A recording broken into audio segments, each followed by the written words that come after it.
the board minutes of September 16th and treat those separately. Clerk, am I saying that correctly? Yes. Vote on each one of them and consent agenda. Okay, that's fine. May I have a motion to approve the bills, please? Is there a second? Roll call, please. Trustee Clayton? Aye. Trustee Jameson? Aye. Trustee Rao? Aye. Aye. Trustee Trevino? Aye. Motion carries. Thank you. May I have a motion to approve the Board of Trustees, the minutes of the Board of Trustees meeting of September 16th as amended? So moved. There a second, please? Second. All in favor? Aye. Aye. All opposed? Motion passes. Finance Director's report. Director Vasquez, please. Thank you, Mayor. I have a few items on my report tonight. After doing some work to update the position description for the accounting manager position, we plan to be posting the job later this week, and we'll begin advertising to find qualified candidates. We're hoping to have initial screenings done later this month. The contracted assistance for accounting services and accounts payable has been helping us keep the day-to-day activities of the finance department on schedule during this transition. At this point, I think that our budget workshop might be more likely for early December, but I do plan to push through the next few weeks to see how far I can get during October to try to get updated numbers for the trustees. On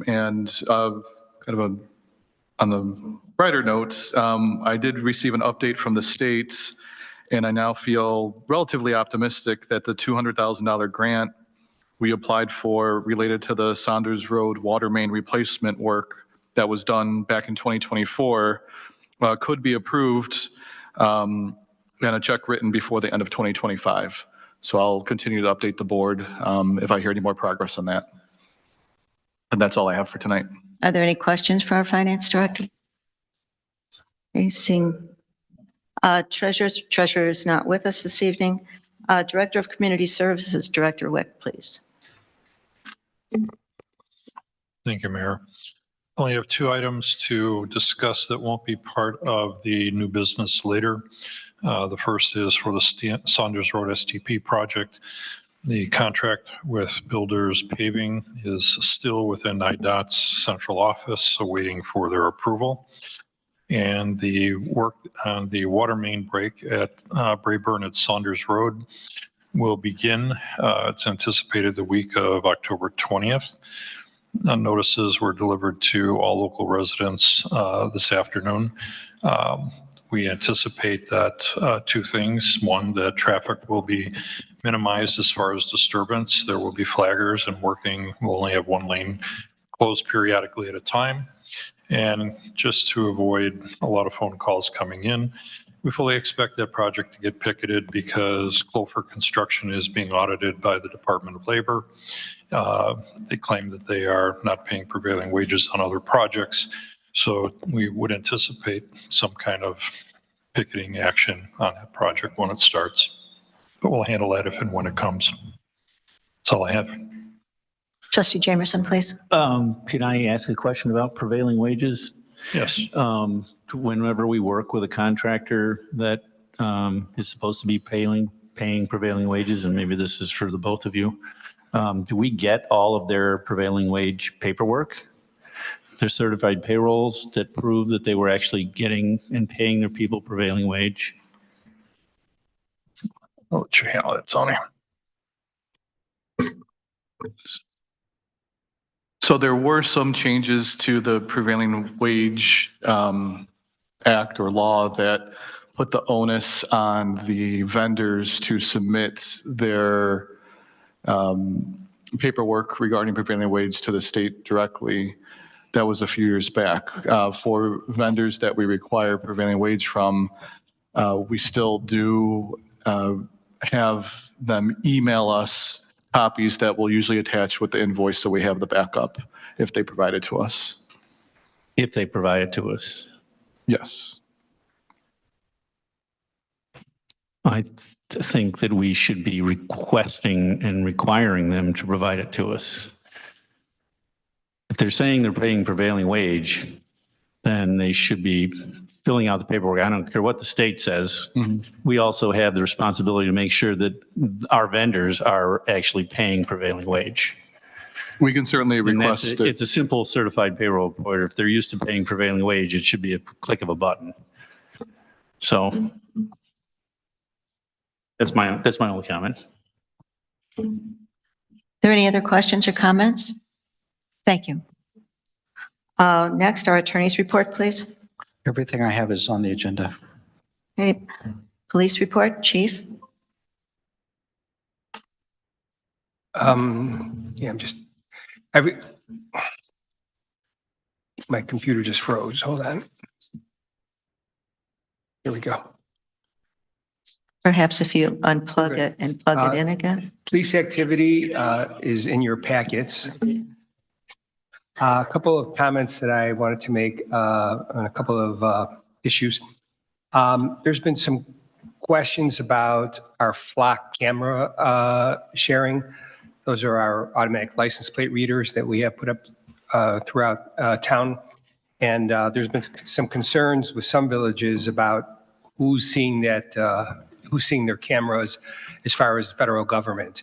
So I just want to assure the board that we only share data with in-state, non-federal law enforcement agencies within 50 miles of Riverwoods. And I've double-checked the list of agencies we are currently sharing with to confirm that no federal agencies are included. Next, on a similar note, we are a member of the Northern Illinois Police Alarm System, Mutual Aid, and as part of that, we have an officer who's on the mobile field force. So on Friday, October 3rd, a Riverwoods police officer with the NIPUS mobile field force was deployed to Broadview in response to local protests occurring in the vicinity of the Immigration and Customs Enforcement, or ICE, detention facility in the village. Now, the deployment was made at the specific request of the Broadview Police Department, a NIPUS member agency, to ensure public safety. The Mobile Field Force, a unit designed for rapid organized response to civil disorder, was tasked with protecting Broadview residents and businesses and keeping 25th Avenue open to traffic, the request of Broadview Police Department. It is important to clarify that the NIPUS team was not requested by, nor did they assist ICE. The team did not interact with federal agents or operate on ICE property. Prior to the deployment, NIPUS leadership consulted with the Illinois Attorney General's office. The Attorney General's office provided written confirmation that the operation was in full compliance with the Illinois Trust Act, which prohibits local police from assisting in federal immigration enforcement. And that's all I have. Are there any questions for our chief? Thank you, and thank you for our service. Thank you. Next is Plan Commission report. Our chair is not with us this evening, but I believe, yes, the report is here and our attorney will. Do you want to go over the report now or later?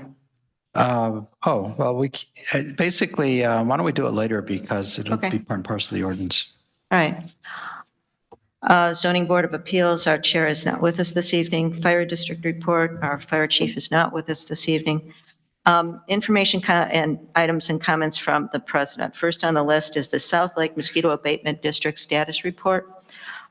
Each of the member agencies, their boards are being apprised of the situation with the Lake County process to dissolve the South Lake Mosquito Abatement District. The new chair of the South Lake Mosquito Abatement District has asked for letters of support from each of the member agencies. The process has begun to dissolve. The Support is frankly unanimous among the communities. I've given you copies of the Highland Park Council, their letter of support, Deerfield's letter of support. I received Bannockburn's letter of support just late this afternoon, and I've put it in front of you so that you can see what that looked like. I have also drafted a letter of support from our board and wanted to rather get your comments before I sent it off. There are a couple of words that I would like to change since drafting it and reading about a dozen times. In the second paragraph, I would like it to say, the village views the work of the SLMAD as an essential public health service rather than important. And in the last part of that, so it will read, the science-based and environmentally conscious methods employed by Clark as the SLMAD's provider are consistent with the character of our village and our desire to protect the health and well-being of our residents. Those were the only two changes that I wanted to make. Now, if the board has any other suggested language that they'd like in there or other statements they would like put in there, I'll read this for the public. Since 2023, the Board of Trustees of the Village of Riverwoods has been closely following the actions of the Lake County Board relative to the South Lake Mosquito Abatement District. We have been in attendance at the district board meetings as a member of the public, participated in the compilation of the decennial report, and have addressed the Lake County Board and that board's Finance and Administration Committee. Prior to 2023, a resident of the village sat on the SLMAD board. A note here is that our board has been apprised of all of those actions as they occurred. The next paragraph, the village views the work of the SLMAD as an essential public health service in controlling vector-borne disease. The science-based and environmentally conscious methods employed by Clark as SLMAD's provider are consistent with the character of our village and our desire to protect the health and well-being of our residents. The Village of Riverwoods strongly opposes efforts to dissolve the South Lake Mosquito Abatement District. Should the effort toward dissolution by the Lake County Board continue, we support your work, and by your, I mean Chair Stone. This letter is addressed to Chairman Stone. We support your work toward the consolidation of the SLMAD with the North Shore Mosquito Abatement District for a variety of reasons, not the least among them being that vector disease control should remain in the domain of science-based, environmentally conscious professionals. Our Lake County Board Representative, Ann Main, has been responsive to and is in agreement with our support for the SLMAD, including the potential efforts to consolidate with the North Shore Mosquito Abatement District. Thank you for your service on our behalf. I have addressed this letter to Chair Stone as she requested. Other boards have copied the chair of the Lake County Board. They have also addressed it to the county board as a whole and have included other member agencies as well. So I would like the board's thoughts on the letter as it stands, if there are any changes or additions you'd like to make, and how I'm suggesting that we address that letter. Comments, questions, Chairman? Yeah, Trustee Jamerson, please. I think it's an excellent letter, and I think you should send it off. Thank you. Trustee Smith? Yeah, so like Trustee Jamerson said, per the email I sent to you earlier today, I think it's fine to send as is. Thank you. Then Trustee Clayton? Excellent letter. I would copy the board chair. Board Chair, thank you. Trustee Raff? Also in agreement with sending the letter. Nice job. Okay. Trustee Tribino? Agreement. And I did talk to Trustee Eastman earlier today about the letter. And as you know, Trustee Eastman has been involved from the beginning and with all of this and has met the people involved. So thank you very much for that. And I will certainly keep you informed about what's going on. Currently, the dissolution is, it seems that the Lake County Board Chair is trying to move that way quickly. And there is some thought that the process may skip the Finance and Administration Committee and go directly to the board. That's not for certain, but we're working with kind of some time constraints and unknowns at the current time. What also is happening is that Chair Stone is trying to get something going with the consolidation with the North Shore Mosquito Abatement District before dissolution. If the South Lake District is dissolved before this consolidation effort, I don't know if it has to conclude or not, but before that, it's dissolved and there's nothing to consolidate with. There is money here. The South Lake Board has about $1 million in the bank. And then there's some discussion about what happens to the money. So there are a lot of unknowns going on here. The back and forth is happening. What we have done in the past couple of weeks since we met is visit with the North Shore Mosquito Abatement District. Attorney Huvard and Director Witt and I went over to their offices in Northfield, and someone couldn't go into the where they raise mosquitoes. They raise their own mosquitoes. They've got a lab there. They do. It's kind of sick, but they do, because most of the mosquitoes are becoming very resilient to any kind of insecticide. They do most of their control through larvicide, and they have a lot of seasonal employees, but very much science-based. They track all of their storm sewers. They track all kinds of standing water. Very active, very active. So the consolidation effort has to do with the South Lake Board continuing to exist, and all that has to happen is that South Lake Board has to vote for this. We're not voting. It doesn't come back to the municipalities, but the board votes itself. So they have to do that, but there's obviously legal work to consolidate. A seat on the North Shore board is also in play here. So there are a lot of things going on. So October, November should be a very interesting time period for us. And we're hoping that this all moves smoothly and that we don't need to consider this in our budget, and that we also don't need to worry about a mosquito abatement program in the coming year, which is really of concern because that starts early. We're hoping, I'm sorry, Trustee Raff, please. Does North Shore, it sounds like they're very professional, do they also engage with Clark or or they do it entirely in-house? They have their own employees and their own equipment. The fellow who is the executive director is Dr. Mark Clifton, and he has been active in this area for a number of years. In fact, he was very instrumental in getting the state law changed so that, and this is a big plus for us, getting the state law changed so that they can use their money not only for mosquito abatement, but for research into tick control and rat control. Not so much the rats, but the ticks. So very forward-looking organization, very active. As I say, their own equipment. They have full-time employees and then seasonal employees.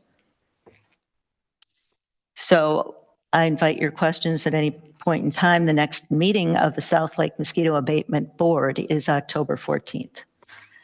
So rest assured I'll be there and we'll figure it out. And I've been in touch with Chair Stone on a fairly continuing basis. So there you have it, and thank you very much. Next on the agenda is I've brought the board a utility billing issue. I've sent you a cover memo. And what's before the board is setting a policy, making a decision and setting a policy about forgiveness for a water bill.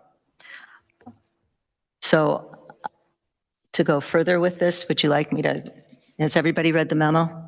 Did you get the memo? Okay. Are there any questions or comments, please? May I?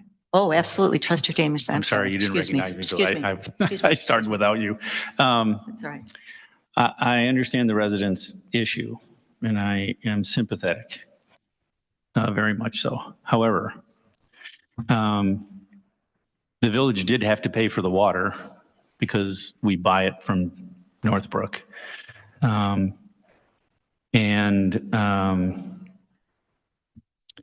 guess I'm not opposed to making some kind of reasonable accommodation. However, I think at the very least, we need to be reimbursed for the water that we paid for. Because otherwise, everybody in the village that's on municipal water will be paying for this. And it's a small sum, to all the villagers. It's a huge sum to this resident, and I'm sorry for that. But I don't think it's responsible of the village board to completely forgive the entire amount. My personal opinion. Other comments, trustee Clayton? I agree with trustee Jamerson. I don't see the taxpayers in the village paying for a specific issue like this. On the other hand, I do think anything we can do for, as trustee Jamerson said, a reasonable accommodation. I think it's reasonable to at least get reimbursed for the cost of the water. This is revenue that we didn't expect to get, so I don't think it affects the water fund so much. But I do think that some kind of a stretched out, reasonable payment plan with regard to at least the cost of the water would seem reasonable to me. Yeah, at issue is the cost of the water. It's the water bill itself, and asking about precedent as well for similar situations. I believe trustee Rath and then trustee Smith, please. Yes, I'd agree with what's already been said, that some degree of accommodation in regards to the percentage of the fee, of the bill that's part of the Riverwoods fee, we could potentially waive, as well as extending payment. But I don't think that the cost of the water itself should be excused. Yeah. Trustee Smith. So yes. just, not just to pile on, but I would actually be more of the mind to waive late fees and collect the water bill in total. This is a good reason not to use irrigation in the village of Riverwoods. Just like somebody could have filled their pool. Yeah. We don't forgive that. That's, Well, can I just the say? board is taking this under consideration. There'll be time for comments from the residents. Can I just make one more? I'm sorry. No, trustee. Go ahead. I've already spoken. Okay, trustee Trevino, please. No, I think I'm in alignment with what everyone said, and I'm actually aligned with a payment plan to put it back. The other thing is my insurance agent asked, have they turned anything into their homeowners insurance? Is this something that could be covered there? Okay. Could I make one more Yes, comment? absolutely. Trustee Jamerson. I did read in the resident's letter about the Eye on Water app, which this is the first I'm hearing about it. So I think it would be good to maybe transmit that to the rest of the village. Well, and I think there's a good opportunity for education in a newsletter on this topic and the app. I don't read my water bill. I just pay the dollar amount at the bottom. I'm sorry, trustee Smith, I was busy. All I was saying was I think this is a nice opportunity for something to be included either in the e-newsletter or some other village communication about, hey, here's some apps. If you don't want to get stuck, kind of an idea to help educate residents and consumers on services that are being provided and that need to be paid for. That's an excellent point. When Eye on Water was introduced, it was put in the newsletter, and there was something that appeared on the bill. My bad. So I need point of clarification. When we talk about cost of water, what exactly are we talking about here? What Northbrook charges us. Yeah. Okay. But so this was one billing period, so 3 months. 3 months, basically, right? Okay. Is that correct? You know, I don't because want to we're ask too many talking, questions, but yeah, maybe we should ask if you'd like to come up and speak at this point, as long as there are questions. I think one of the questions with homeowners insurance was asked by one of the trustees. Hi, my name's Steve Cohen. I live at 556 Thorngate Lane. We're talking about a water bill that is $3,500. My previous water bill was $950. This leak was below ground. I had no idea that this leak existed. I've talked to the mayor of Northbrook, which does have a program to reprieve residents, as well as Deerfield has a program to reprieve residents. And this was completely underwater. I have talked to my insurance. This is not covered under insurance. This is completely underground. You cannot see it with the naked eye. This is punitive. And if Riverwoods is in the business of collecting on punitive measures, then that's why I'm here, to understand my recourse. Because I believe this is a situation between understanding if this is both private and public. And I believe Riverwoods needs a policy in place for residents. And I know that my Thorngate, many folks in Thorngate are aware of my bill. $3,500 is a lot of money, especially when my bill last year was $940. Thank you.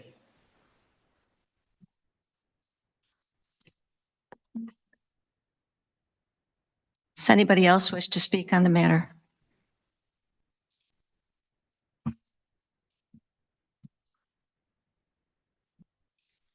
Hi, Catherine Romanelli, 2314 Glen Eagles. In this position, I am a resident, and I happened to notice there was a sprinkler head that was damaged at Steve's home. And I took pictures and I emailed Steve noting this, that it was broken and water was gushing. And he did respond that he thought it was his neighbors. So I thanked him and I emailed the neighbor with the pictures and did not get a response. Noted again that the sprinkler head was still gushing. So I took what I thought were maybe better pictures showing how this had related to other sprinkler heads that were working well on Steve's property. I sent it to him saying, I just want you to be aware of it. I do think it's your head. And just trying to be a good neighbor. This was not because I'm a board member. It was just neighbor to neighbor. And then I became aware of, what Steve is asking for. And I realized, I'm putting he and I in maybe a bad position, and I apologize, but I did think the board should be aware of what had happened. 1 minute, please. So thank you. Thank you. So this was in a completely separate spot, and I did get that fixed, by the way. Just because I didn't respond back to her doesn't mean that I didn't get that fixed. I got that fixed. And my water, if you look at the Ion water, because I didn't have that information, my water gallons are between 25 and 40,000 water gallons. They are now between 5,000 water gallons. You can see Ion water exactly where that period is. So I was getting 40,000 gallons behind my house, okay? So I fixed that problem. I have it. Just because I don't respond to a neighbor that's emailed me 3 times and the neighbor there doesn't mean I didn't fix it. I fixed it.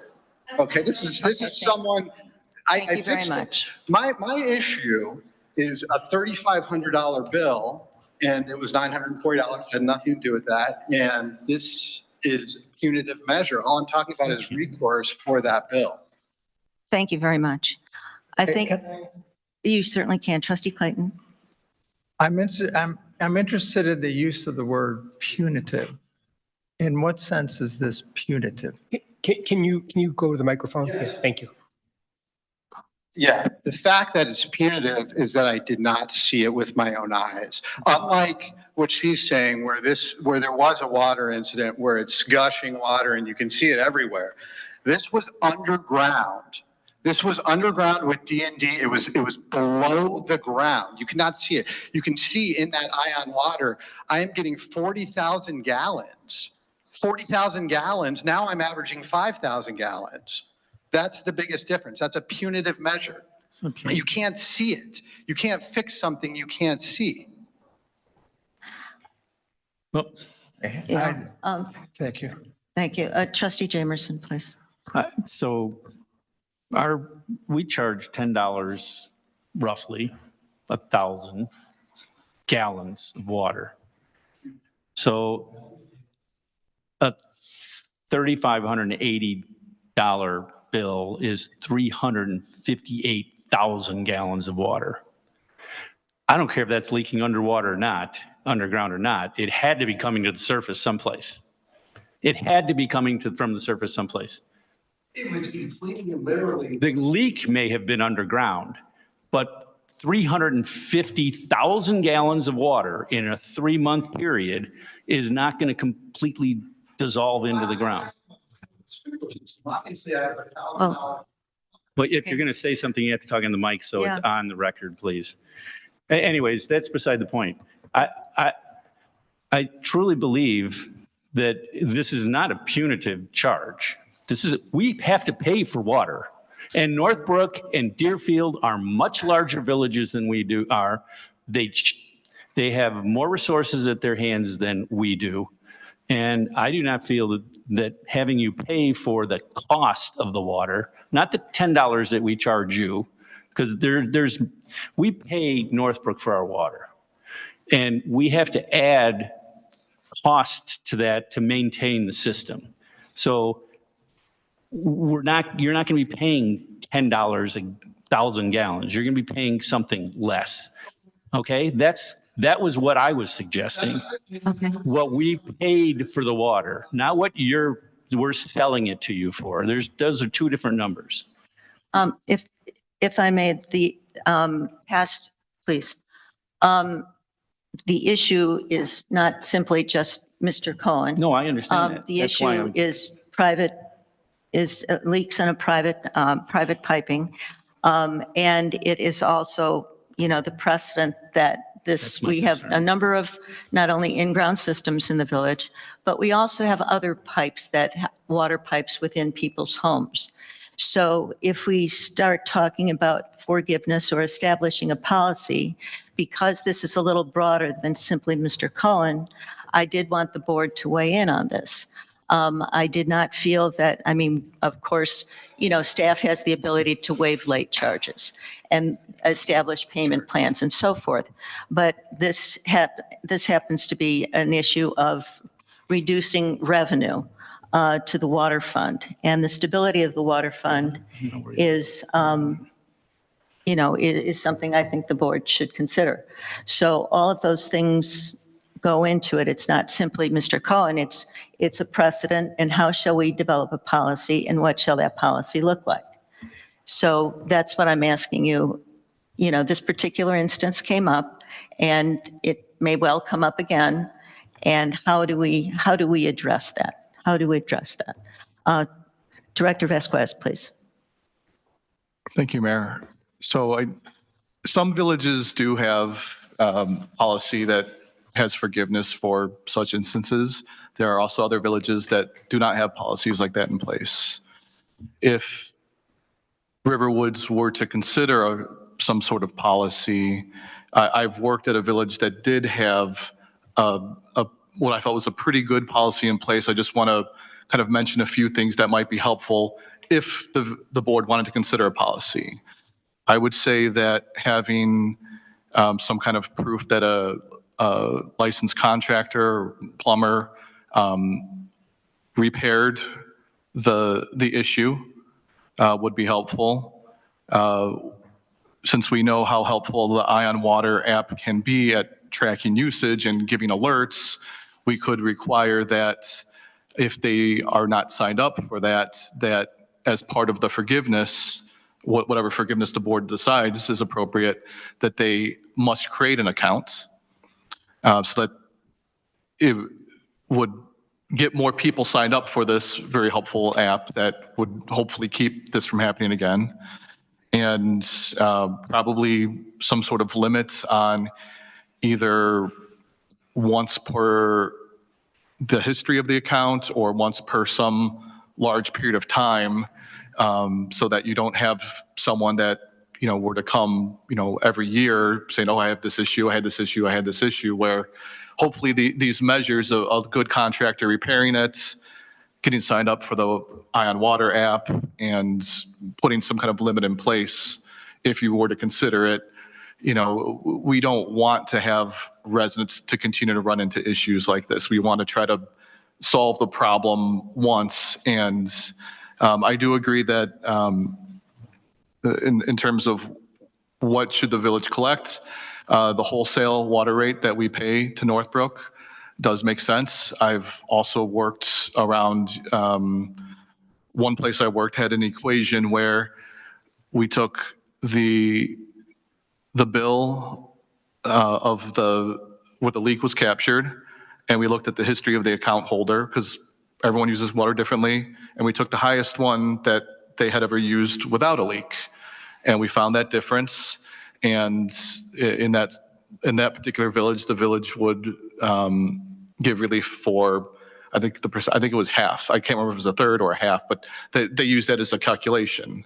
But I just kind of wanted to use my experience and kind of give some measures that if you were to consider a policy, things that might be good to be consistent, to have in place. Can I just make one more Yeah, comment? sure. Trustee Jamerson. One more item that is useful for everybody. My insurance company actually talked to me about putting on a whole house water shutoff that detects the leaks and then shuts your water off. I don't know how it does it, but they were going to give me an 8% discount on my homeowner's insurance, which is a huge number. Yeah. So you might want to look into it. The devices, I looked into it. I haven't done it yet because he just told me 2 weeks ago. But the devices are like $800. And I can tell you that that would pay for the discount would pay for itself in a year and a half. So anyways, that's just a point of information. Well, again, the request is in front of the board to either approve the resident's request and establish guidelines for future requests, establish guidelines, and then that this particular case would be So are you asking for a or deny. Are you asking for a motion? Sure, yes. Okay. Well, I'll make a motion that we, create a policy. Okay. And B, in the interim, that we work with the homeowner to see how much overage the bill was, and the overage amount gets charged back at our wholesale cost, and a payment plan can be created. Is that too complicated? Do you want me to make it into two motions? Well, yeah, the create the policy, your motion is in effect creating a policy, because once we do it, that would be the. Well, right. Okay. President. Okay. Then we need to create a policy. I guess that's the easy thing, but you just heard what I think the policy should be. So Okay. Okay. I was trying to, If you put that into I move we create a policy that. okay. I'll try it again. I move that we create a policy that looks at the average water usage per Director Vasquez's comment, Okay. and that the overage amount then be charged at the wholesale water rate. The entire No, overage. whatever the difference is over the normal amount. Okay. Right? Okay. So if his normal bill is $1,000 and this is $2,500, then that $2,500, whatever Minus those gallons 1,000 are, would be 1,500. should be at the wholesale rate. Should I just say, we'll do a policy? Let's just say that. I take my motion back. We need to create a policy. I make a move that we create a policy. Okay. I'll give my comments to Director Vasquez. Anybody else can give it to him. Okay. and we will go Perfect. from there. Okay. Excuse me. Yes, And I'd just like to add to Trustee Jamerson's policy that it becomes retroactive to incorporate Mr. Cohen here. yeah. Okay. Is there a second to that motion? Second. Second, trustee Rath. I think you need a voice. Do you need a voice vote? Roll call. Voice vote's okay? Oh, just creating a policy. Okay. All in favor? Aye. Any opposed? Okay. Policy to be created. Thank you so much. Mayor Ford, really quick, while we work on the creating the policy and coming to agreements, we will, pause any late fees or any punitive measures against your account. I just wanted to put that out there. We'll definitely waive the late fees. We have the ability and authority to do that. Yeah. Okay. Last item, and I'll be briefer than I probably intended to be. Current activities. What I'd like to do is ask our clerk to give a little report on the Fall Fest, which was this last Sunday, and it's very successful. Thank you, Mayor. Yeah, Fall Fest was very successful. It was a very joyous event, lots of community spirit. We ended up with about 14 trunk participants, and these participants included some of our village employees' families, local residents' families, local businesses, and some nonprofit organizations such as Orphans of the Storm and the Boy Scouts. Again, like I mentioned last time, it was a collaborative effort with the Riverwoods Residents Association, so it was really nice working with them. They were really helpful in getting securing a donation from a local resident for the pumpkins, for the pumpkin crafting, and also setting up the craft station. It was just a lot of fun to work with them, and I think it turned out really, really well. I don't have an exact number of participants for you, but I think it was pretty well attended. Trustee Clayton, are you getting ready to? Oh. I was just going to say thank you very much for all the work you did on that.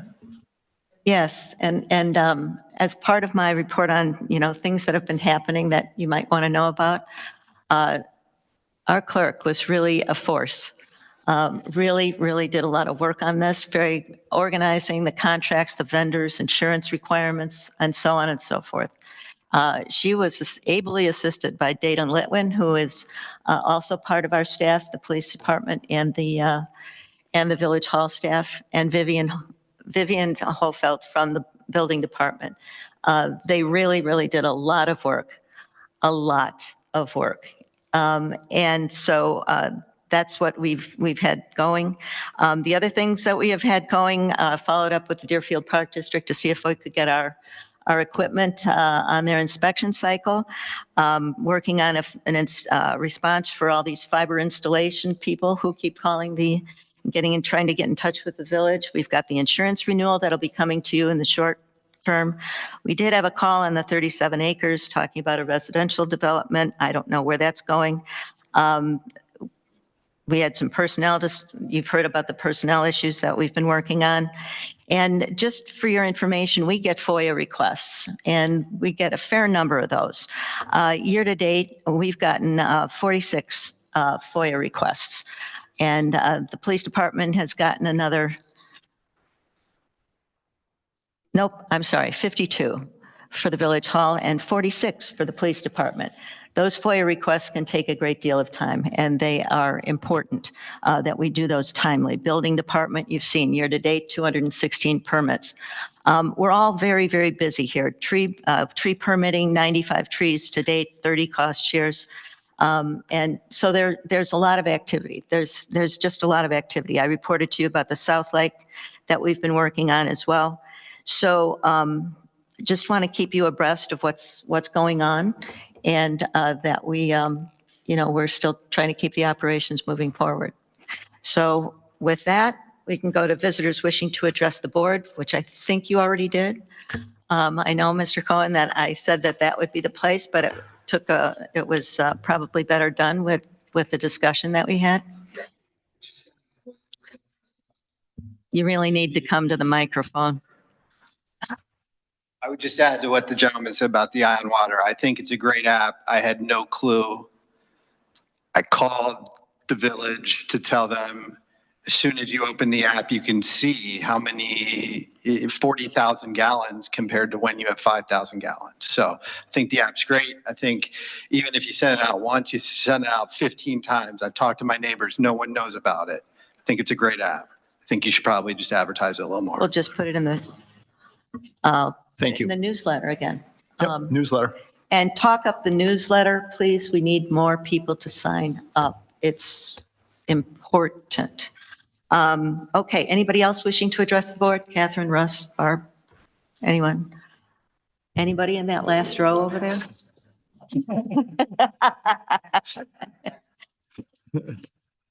Just asking. Nice to see you. Okay, first item of new business, and we have our people from Orphans of the Storm. So first item of new business is approval of an ordinance amending the Riverwood zoning ordinance concerning animal shelters. Attorney Huvard, please.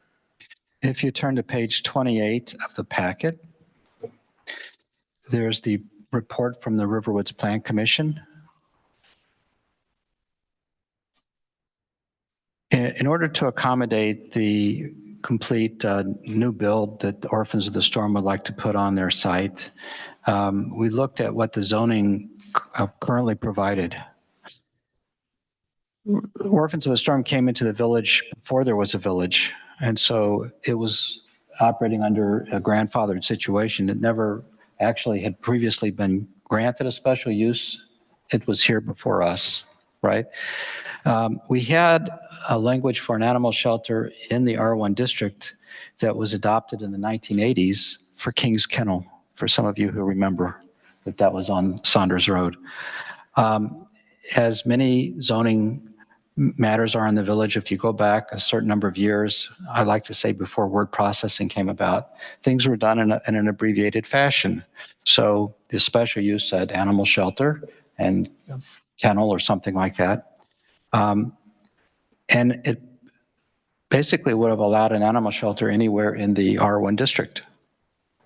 No one really thought about it back then, but it would have basically, in any neighborhood, it was a potential special use.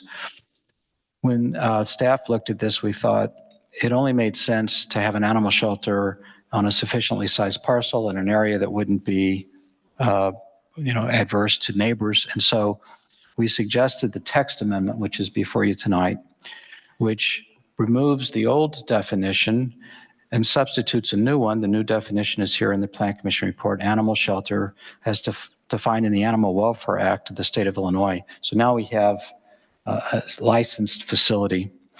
Then we did one other thing. You'll notice in the R1 district, we said animal shelter as now defined is potentially allowed as a special use. And then we added this language you see right in the middle of the Plan Commission report, pursuant to the provisions of section 91116. What that does is it says it's a special use, but only when you get it approved going through a certain kind of methodology. We've used the same exact procedure in other zoning districts. We used it for Center for Enriched Living, where the social service center was a special use, but pursuant to certain provision. So now if you turn to page 48 of the 45 of the packet, we come to the ordinance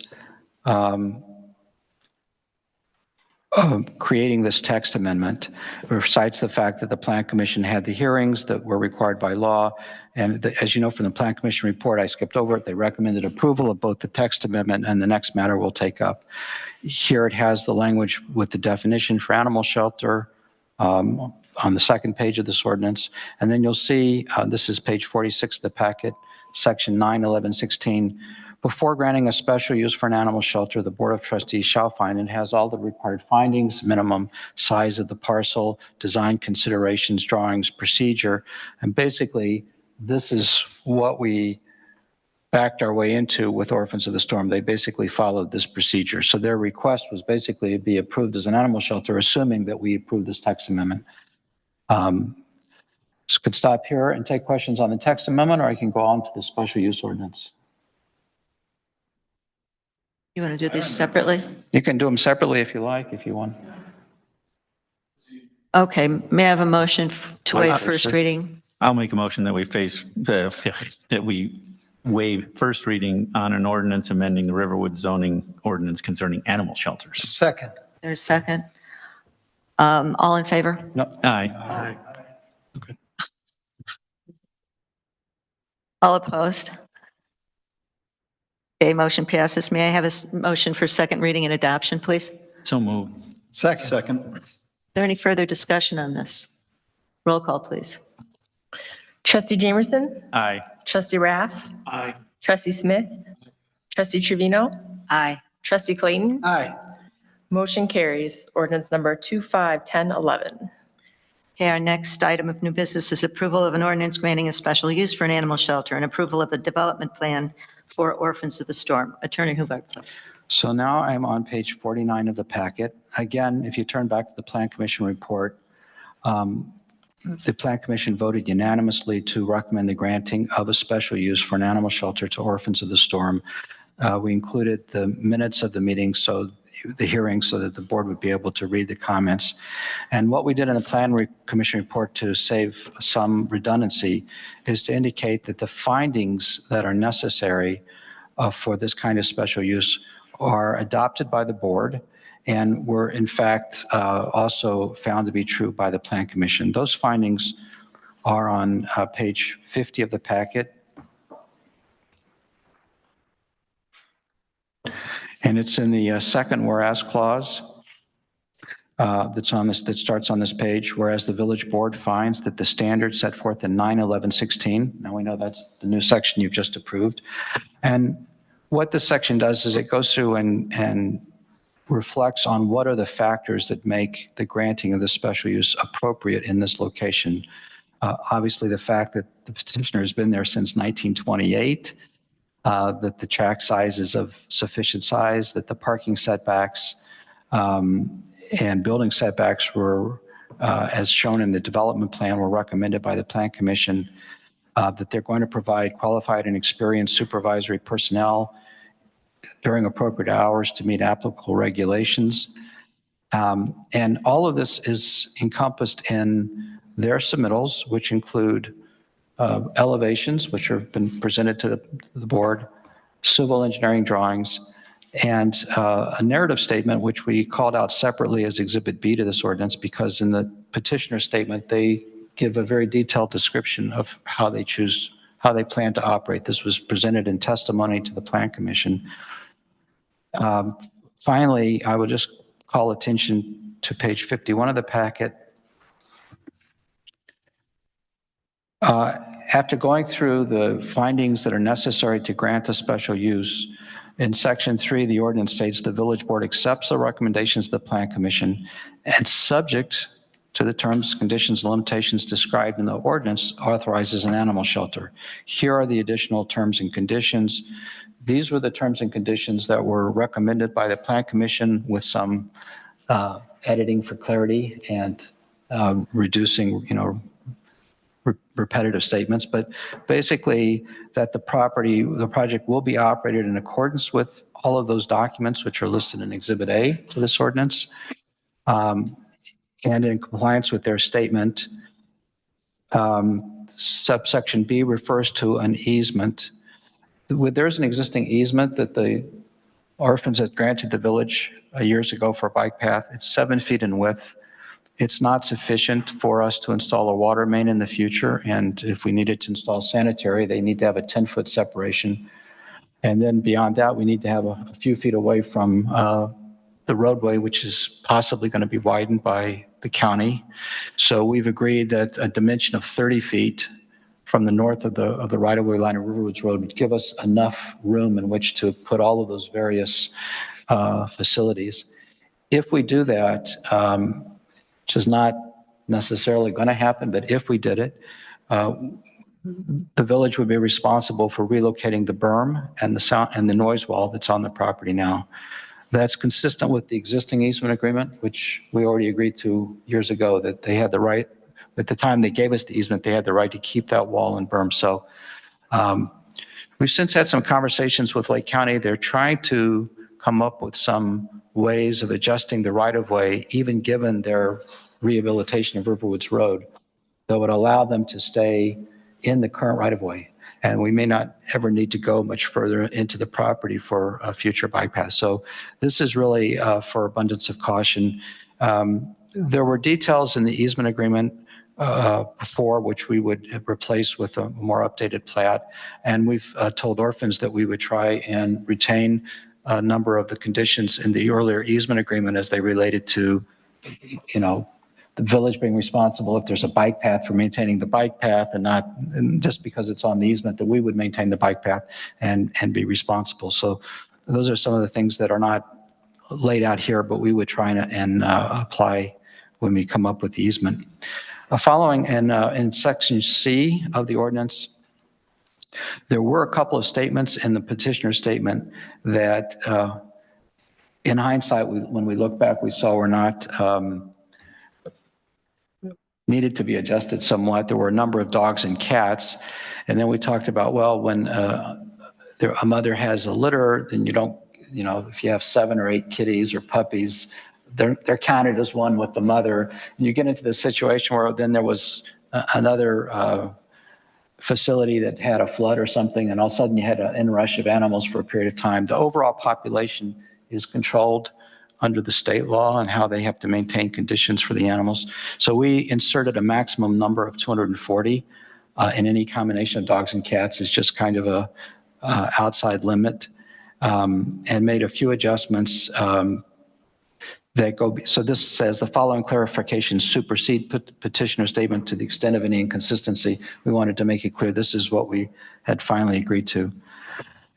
That's pretty much operationally what the ordinance provides. The project is supposed to commence construction within 1 year after the date of the approval of the ordinance and be completed within 2 years after the issuance of a building permit in order to keep things moving along.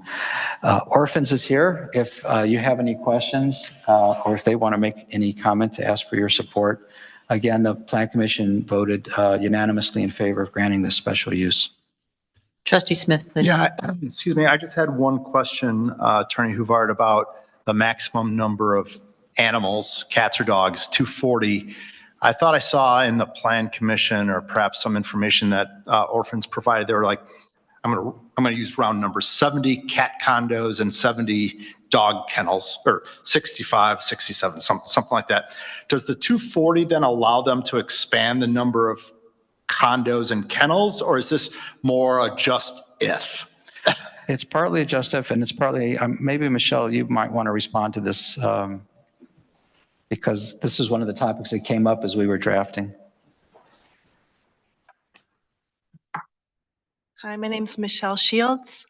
I'm the president of Orphans of the Storm Animal Shelter. And that's a really good point, and I will put it on myself. I'm the one who made that mistake. When we've been designing the build, we designed it based on number of kennels, number of cat housing units. And so when I was tasked with filling out that portion, I answered it as one kennel was one dog, one cat housing unit was one cat.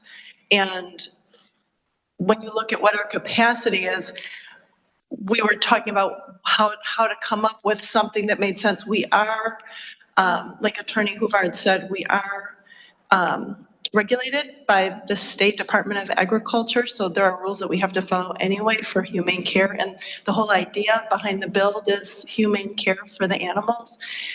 We have some animals can be paired up. So there'll be times where we'll have 2 dogs in a run or 2 cats in a housing unit. But when we were trying to talk about what that number should look like, there might be times where, like when Heartland Animal Shelter in Northbrook had a flood, we took in some of their dogs. You know, you can imagine if there was, you know, a catastrophe in the area and we had to take in a large number of animals, you wouldn't want for us to call a special meeting. So what we talked about was just saying, okay, 2 dogs per housing unit, 2 cats per housing unit, and that's how we arrived at that number. Was kind of a worst case scenario that we would never want to be in. Obviously, there are some dogs that you would never want to put in with another dog, but that's how we arrived at it, and that's why the original application had the lower number. But good question, and that was my fault. No, and my point was only to make sure that we understand the impact to potential, not potential, but to neighbors that were at 140-ish animals, not going to be 240 consistently was really kind of the point. So I think the way you answered the question was the intent is to have one dog per kennel, one cat per condo, but obviously understand that that could change when time needs, litters, kittens, puppies, things like that. Yeah, and I can go over with you what our historical population has been. It's been nowhere near that. That's in the email that I sent to you. I can go and pull that. If you want more information, I'm happy to go over it. But it is good practice to co-house some dogs for their own and their own well-being. But yeah. Okay. And I just want to add too, I know you all haven't been part of all the planning and zoning meetings that we've had all along, the plan commission meetings, but the whole entire design of the building has been designed to create a less stressful situation for the animals, where the dogs are going to be housed in smaller communities. So there will be less barking. They won't be facing each other in the runs. If you've been there and you see where there's a big long run and they're looking at each other, this is going to be completely different. This is all based on the best standards. We had the head veterinarian from the ASPCA review our plans, and she said they were state of the art and it would take us into the next 100 years. Mike, our architect, and our builder and I are traveling to Arizona Humane Society this weekend so that we can take a tour. They just finished a build that's similar to ours, although on a much larger scale, so that we can just put an eye on the details and make ours even better. So yeah, the whole idea is to make it quieter, less stressful for everybody, and be a wonderful asset to the community, because obviously we serve your animals. So yeah, any other questions? Trustee Raff had a question. Yeah, it's been partially answered, but first of all, I admire the job that Orphans of the Storm does and the people who are behind Orphans of the Storm. Really a simple question. What is your typical population now compared to what the typical population you'll expect in a non-emergency situation? Comparable. I can go and pull that email. I don't have a good memory for it. I can pull that email and read from there, but the population's going to be pretty similar. It's just that they're going to be allocated differently, where now we're going to have a set isolation department or a set isolation ward, which right now our isolation means we have to shut down one of our wings. That's our isolation. We're going to have an area where the police can easily enter to drop animals after hours. We're going to have a proper stray holding department, or I'm calling them departments, neighborhood. So it's just going to be more thoughtfully laid out. All the kennels won't be for public viewing at all times. Trustee Jamerson. So first of all, my daughter's dog was a temporary tenant after she jumped into a police car when they opened the door. Which is neither here nor there, but so I appreciated it was well done. Anyways, my question is, I noticed in the ordinance that it says the overhead doors have to be lowered, closed at 7 o'clock. I'm assuming that's because you raise them during the day for air and light and vent for the dogs. Is that what they're for? Because I see a ton of overhead doors on the drawing, and I can't believe that they all drive. It's a new design. It's based on best practice for dog housing, where dog and cat, where the best practice is for them to have choice. So right now, if you've been to the shelter, you know we have indoor-outdoor kennels where they call it a guillotine door, horrible name. There's a metal door that slides down between the two of them, and if you look at our outside kennels, you'll see they're open air. Maybe there's a partial roof where the water is there to pour on the head of volunteer dog walkers and on the dogs, but it's open. In the new build, that outside area is going to have a roof that extends beyond the kennel. And then we'll be able to close them at night with the garage door. And that should make it more noise proof and should make it easier for staff in the morning when there's snow to be able to pop them open and shovel. But the dogs will have choice to be able to go in and out between those two spaces. So in the night when we're not there, they can relieve themselves in a separate compartment. So that's a key part of the whole design. And so, yep, those garage doors will close and they'll often be closed earlier than 7, but this way we can close them, they'll be closed at the end of the night. Okay, thank you. Are there any other questions? Trustee Clayton, please. I'd just like to move that we waive first reading on an ordinance granting a special use for an animal shelter and approval of a development plan for Orphans of the Storm. Second. All in favor? Aye. All opposed? Same sign. Is there any further discussion? Motion for second reading and approval, please. So moved. Second. Further discussion? Roll call. Trustee Raff? Aye. Trustee Smith? Aye. Trustee Trevino? Trustee Clayton? Aye. Trustee Jamerson? Aye. Motion carries. Ordinance number 251012. Thank you. Thank you. Thank you. Thank you. Yeah. Next item of new business, approval of a contract for subsurface soils investigation in the Thorngate subdivision in an amount not to exceed $20,000. Director Witt, please. Thank you, Mayor. Board, I think you may remember that last time we had this discussion, we were looking for a budget of about $40,000 to take a look at subsoil surface conditions in an effort to ascertain the cause of the increased amount of water main breaks that we have at Thorngate subdivision.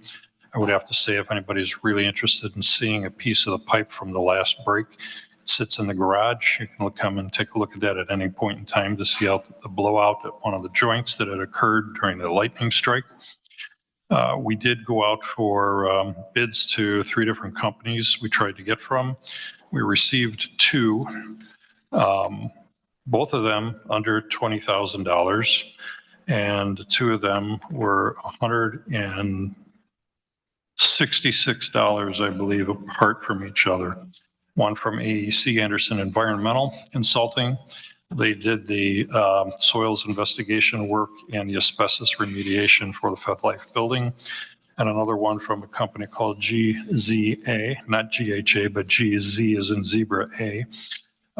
They bought out Huff and Huff, and they have a second proposal, again, both under $20,000. We are, because they are so close to each other, we're trying to ascertain in an apples to apples review which of these 2 we're going to really go for. One has a little more investigative work with regard to the actual ionization in the soils, and just to be able to compare the 2, we're given this one more thorough look-see. We should have an answer on that yet this week, but I would appreciate in the event to move this forward. If we can get an approval, since they're both under 20,000, to come to a contract with one of the 2 of them for not to exceed $20,000. We did reduce the amounts. I have to say AEC's bid last time was at 26,000 plus. GHA has reduced the number of borings from 20 down to 15, which has resulted in a little over a $7,000 drop in net cost. So we're trying to be cognizant of the cost of this, but we still feel that we need at least that many locations in order to get an average across the entire subdivision. Trustee Jamerson, please. I don't necessarily have an issue with giving you a not to exceed number, but is the proposal in the packet? Because I don't see it. It goes from the kennels on page 62 to item D, which is the fire hydrants on page 63. All right, that's on me. The last proposal that came through came in after the packet, I believe after the packet actually went out. We were waiting for it to come in. We knew roughly where the number was, and we knew what the first one was, and we knew it was under $20,000, which is why I put that on there, and we're just looking to have this as a placeholder. So my apologies, we didn't get this out any sooner, but I'd be glad to distribute this so anybody could see it before we make final decision. I trust your staff's Thank you. decision-making ability. I'll make a motion that we approve whatever you come up with as long as it's less than $20,000 For soil boring. for soil boring. Yeah, there is that for soil boring, not for anything else. Do I have a And a- second, and- please? I'll And second the that. subsequent Okay. testing. And the Trustee- subsequent testing. Thank you. Yes, trustee Raff, please. Yes, Inspector Witt, or, I'm sorry, Director Witt. Either or, I do both. In this case, it's an inspection. How did GHA determine where to do the borings? Is it based on previous breaks, or is it a generalized examination of the subdivision? They looked at the record of where breaks were and took borings within proximity of existing breaks. And Or they feel within, that's sufficient? distances in between. So it's looking at locations of breaks. It's also looking at some other areas too, so we can get kind of a judgment that, maybe the break has got some kind of condition, maybe another one doesn't quite. Yet what we're trying to establish here is to whether or not, we're looking at pipe replacement, or if we can do a program, i.e. putting maybe some anodes in the ground, which the way they work is the material that is actually fused to the pipe would degrade prior to the pipe in itself. It disintegrates actually faster than the pipe. The petroleum industry had used that for years upon years when they did steel underground storage tanks.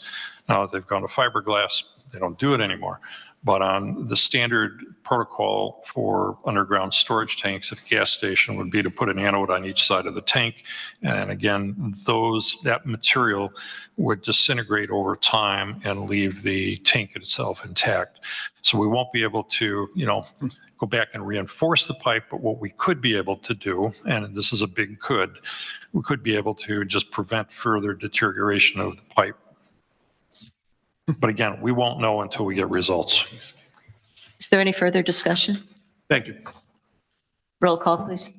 Trustee Smith, Aye. trustee Raff, Aye. trustee Trevino, Aye. trustee Clayton, Aye. trustee Jamerson.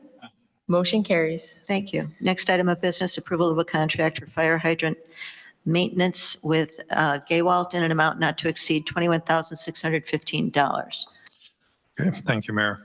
So again, the water infrastructure system, the American Water Works Association recommends a periodic inspection of all the appurtenances such as fire hydrants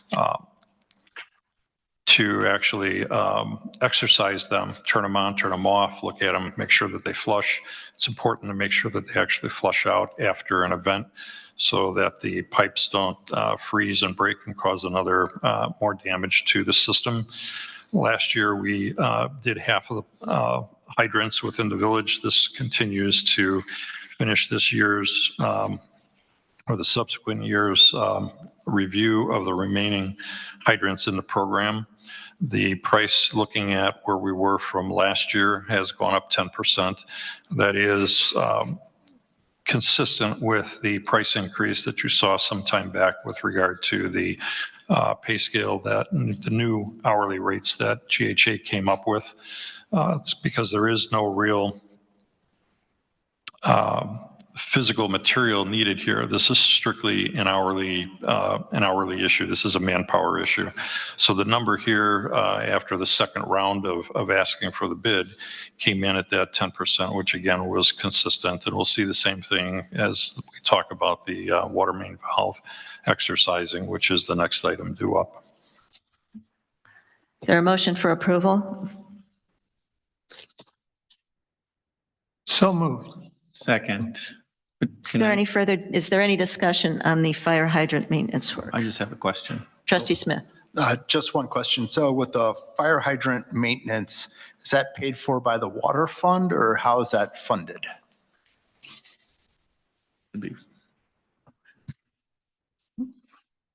I'll double check, but I believe that's comes out of the water fund. Trustee Jamerson. Is there anyone else that we can get, not that I want to do that now, but is there someone else that we can get prices from going forward on this besides Kowalt Hamilton? I would suggest that we could look at the municipal aggregation program where they look at different things. I'm not aware if the hydrant flushing, painting, valve exercising was part of that. I know the painting is, and we're going to be coming back to the village board maybe next time or the next one after that to look for the 2026 program. That'll be based on prices in there. But in the future, certainly we can look at that as well. I just was curious. Okay, thank Is there you. any other discussion? Did I already get a motion? I'm losing track. Okay, got it. Any further discussion? Roll call, please. Trustee Raff? Aye. Trustee Trevino? Aye. Trustee Clayton? Aye. Trustee Jamerson? Aye. Trustee Smith? Aye, assuming it's paid for by the water fund. Motion carries. Next item of business is approval of a contract for water main valve exercising with Gaywalt in an amount not to exceed $7,315. Do I have a motion for approval, please? So moved. Second. Is there any discussion? Seeing none, roll call, please. Trustee Trevino? Aye. Trustee Clayton? Aye. Trustee Jamerson? Aye. Trustee Smith? Same as prior, aye, assuming it's paid for by the water fund. Trustee Raff? Aye. Motion carries. Thank you. Next, an approval of a contract for snow removal services with A&B Sanchez Landscaping for the 2025-26 season. Director Witt, please. Thank you, Mayor. So this is a little modified. This bid is modified from where we were last year. Prior to last year, we had not been doing the snow removal for the walking paths, Deerfield Road and Riverwoods Road. They kind of got thrown in there after we had some complaints last year, and we were doing them subsequent without a bid amount.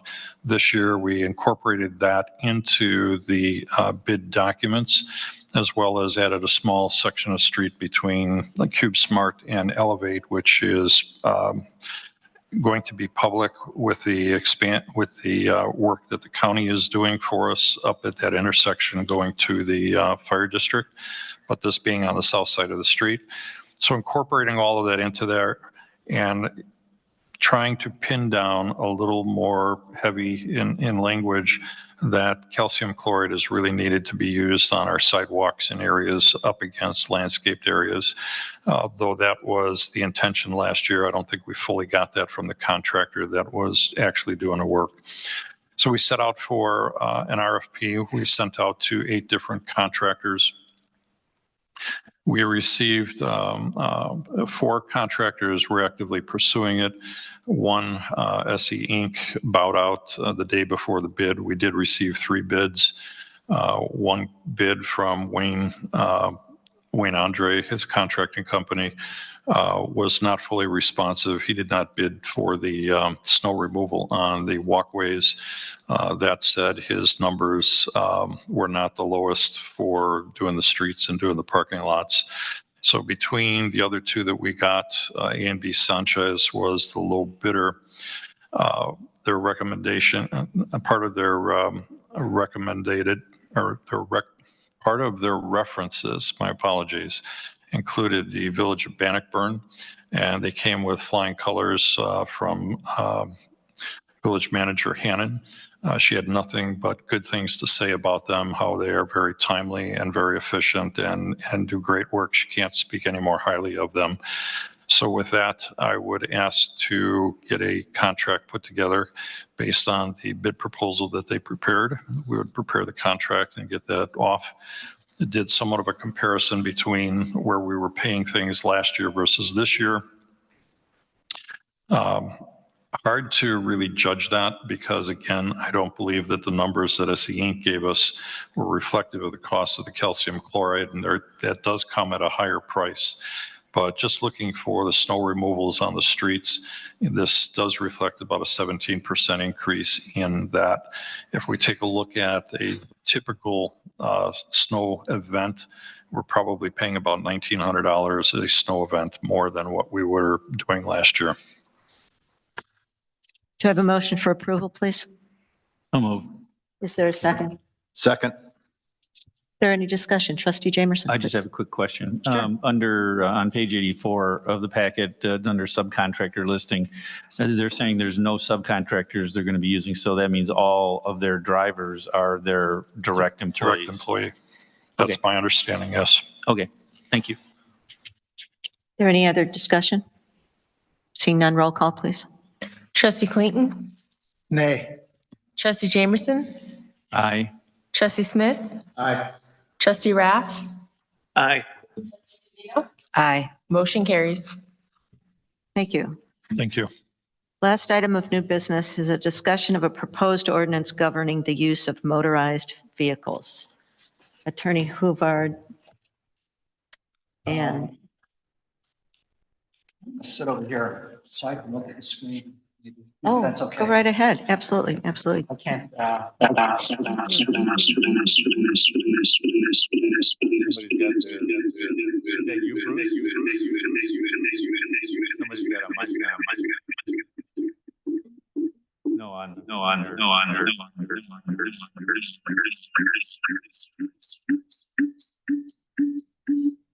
Luke, I am your father.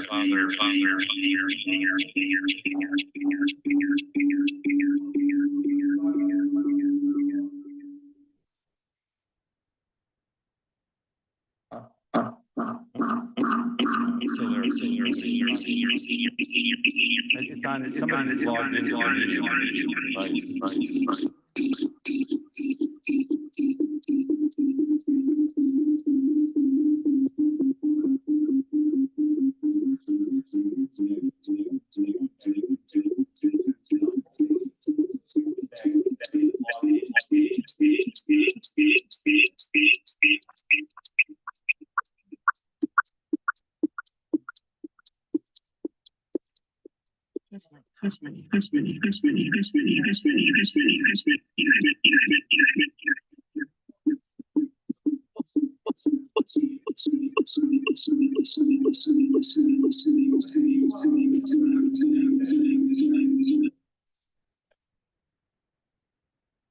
That's fast.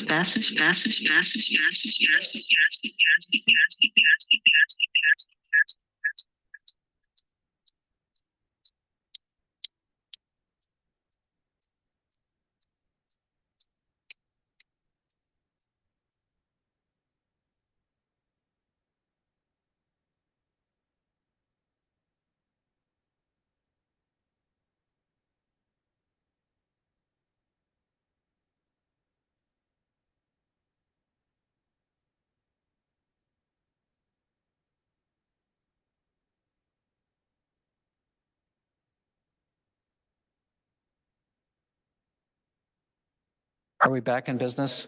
Not entirely sure.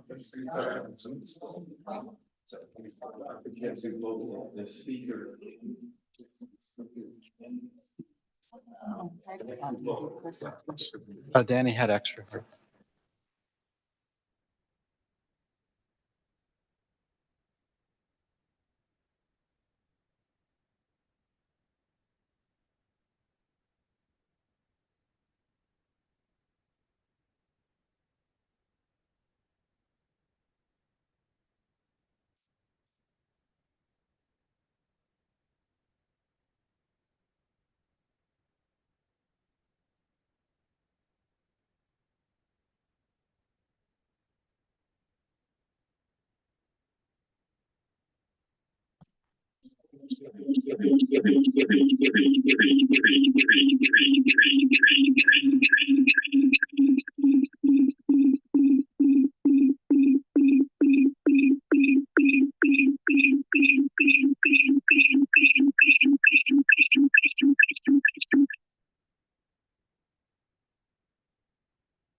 Okay,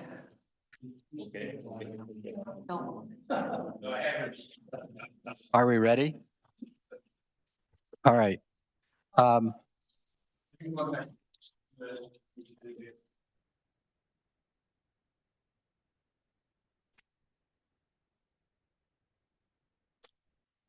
I've sometimes thought it would be easier if I sat at the, if this is okay, I'll sit here, but if you, okay, are we ready? I don't. I mean, okay. With Trustee Trevino's help, we prepared this presentation, which I couldn't have done without her. Thank you very much. I knew very little about e-bikes and e-scooters until a week ago. Of course, we've read about them. There's a lot of commentary from interested groups that support bicycle riding, both for sustainability, for the environment, for giving people more transportation options. There are a lot of constituencies around the issue of e-bikes and how it gives freedom to people. So although there has been a rush to legislate by a lot of our villages around us, not all of them have. Buffalo Grove, for example, on its website, I just read, said that it's chosen to basically stick with state law for the time being. And just before we go into the details of it, the state of Illinois, a number of groups are asking the state to try and approach this from a statewide basis rather than having this patchwork quilt. Because what we're talking about is potentially some regulation here in Riverwoods, which wouldn't be effective in Deerfield, wouldn't be effective on the Lake County bike paths because they have their own rules. So I just mentioned all of that this is a very hot issue.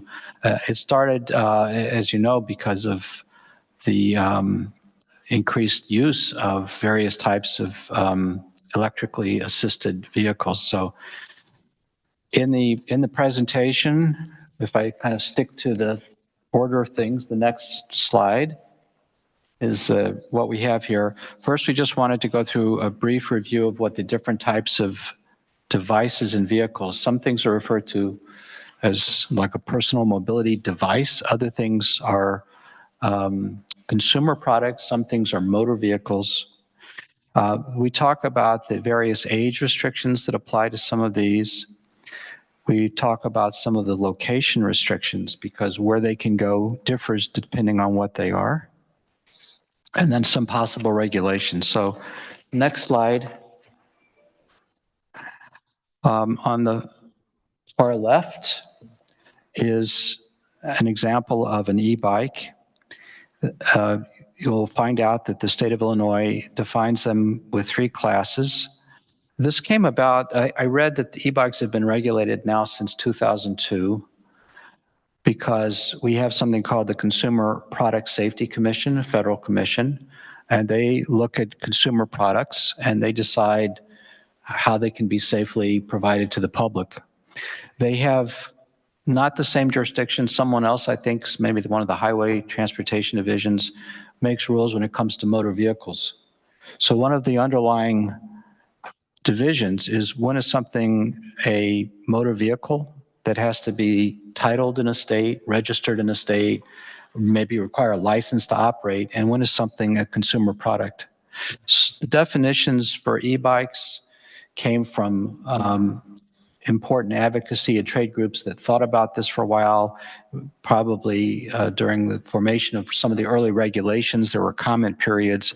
And I read that there are probably 35 states now which have this division of 3 classes of bikes. So I'm saying this is not, it's based on something, but it's a history. There's a context to it. The Class 1 bike is a bike that you pedal, but also has an electrical assist. And the way they're supposed to operate is that when you pedal with the electrical assist and you get up to 20 miles per hour, the electrical assist goes away. So you can pedal if you can really pedal fast, but these, you could go faster, but the electric assist goes away. Class 2, you don't have to pedal at all. That would be like for me. I would sit on the bike or have a little throttle. And class 3 is the same as class 1, except it can go up to 28 miles per hour. If you're in one of these 3 classes, you're regulated as a consumer product. And there are regulations under state law, which we'll come to, about where you can ride them and the age at which you could ride them. The key factor about them is that because they are not supposed to help you go faster than this, the size of the electric motor is limited to 750 watts. I am told, without fully understanding this, that that is maybe equivalent to about 1 horsepower. Thank you. I knew somebody would really know this. So some of these distinctions are in the state law and the motor vehicle code are all based on horsepower or cubic centimeters of displacement, which supposedly yield a certain horsepower.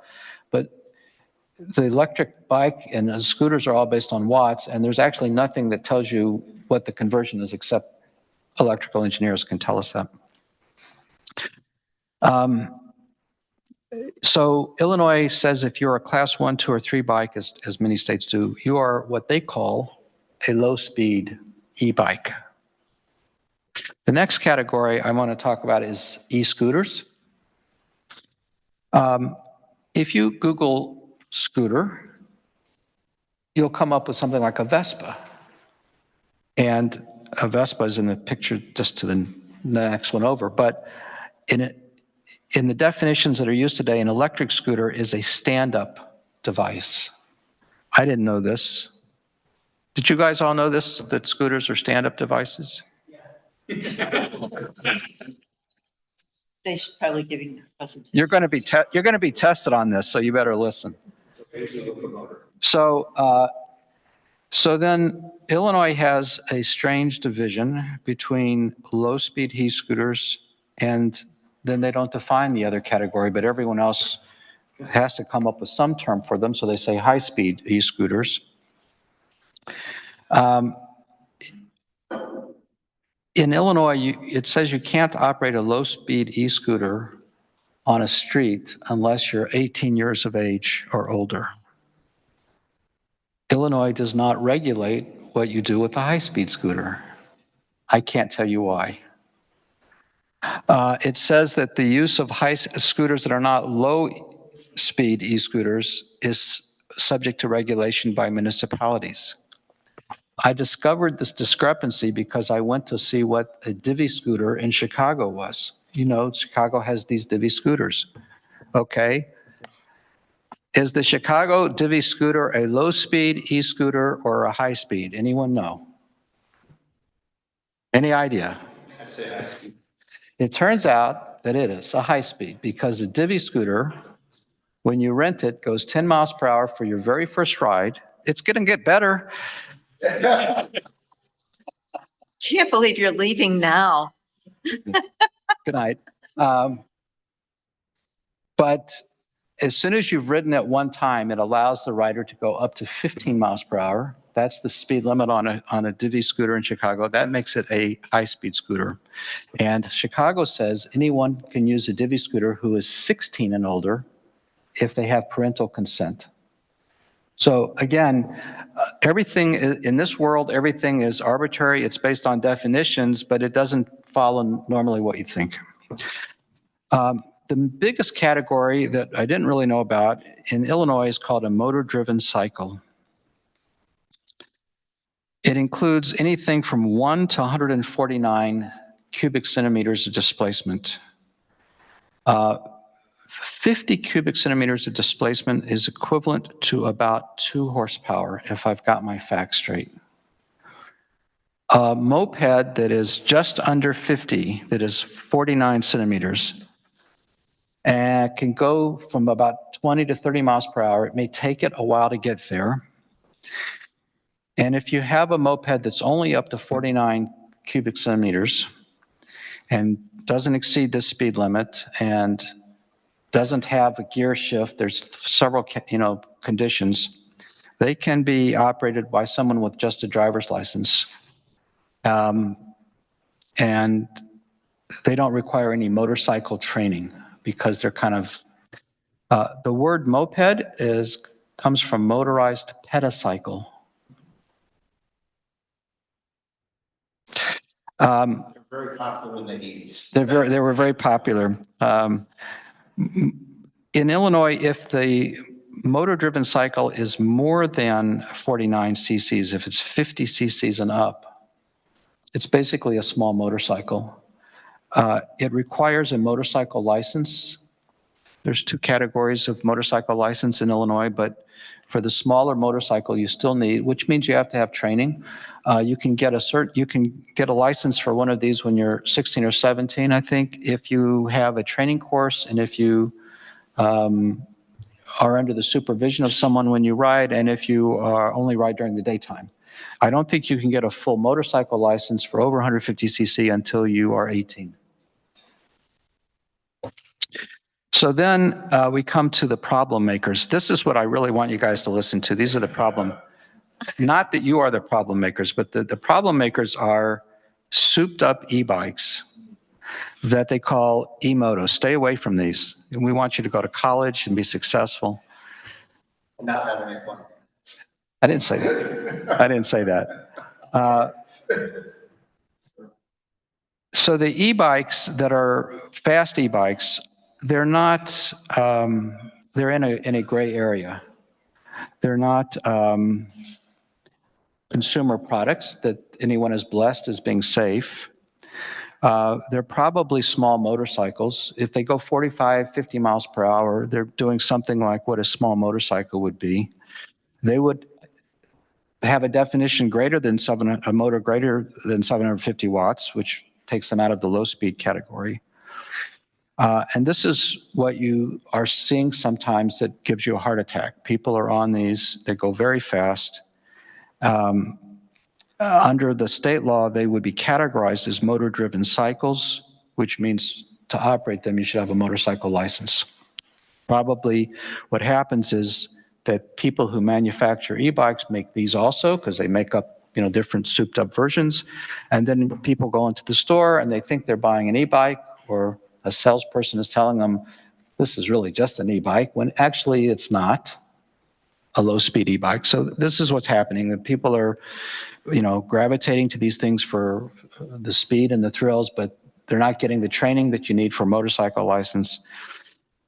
I don't think anyone has the real data to know how many of the anecdotal stories and accidents that are happening with low-speed e-bikes as opposed to e-motos. Anecdotally, I think that there's more problems going on with e-motos. There's a category of personal assistive mobility device, which you probably can just see from the picture, to help people with disabilities. And there's a full-on motorcycle. Next slide is age restrictions. So very quickly, I kept the pictures the same so I could remember. There are no age restrictions for class 1 and 2. For class 3, the rider has to be 16 years old. There's no license requirement under state law. This is the state law requirements. For e-scooters, as I said, the rider has to be 18 or older for low speed, and for high speed, whatever the locality allows. Without the village allowing it, e-scooters are not allowed on public roads. We have to authorize them, otherwise they're not allowed. Correct me if I say anything wrong, Chief. Motor-driven cycles, these require motorcycle license, so you have to be the age to get a motorcycle license. Fast e-bikes, e-motos, assuming that they are classified as motor-driven cycles, they also require motorcycle license. Motorcycle requires the full motorcycle license. Next slide, location restrictions. Any questions? So there are The state law says that low-speed e-bikes are allowed on streets and where bike lanes are, but not on sidewalks. Villages, municipalities, other governmental units like park districts can regulate their use on paths. We checked with Lake County. They currently allow class 1, 2, and 3 on the Lake County bike paths. According to Clerk Moore in Cook County, they do not allow, or they have a speed limit on electric bikes on Cook County bike paths. Do you remember what it was? 15 miles per hour. 15 miles per hour. I can tell you that it's hard to know what is a class 1, 2, or 3 bike just by looking at them. They are supposed to have a decal on them that tells you. I don't, Chief, if you think your officers can just look at a class 1 or 2 bike and tell which is which?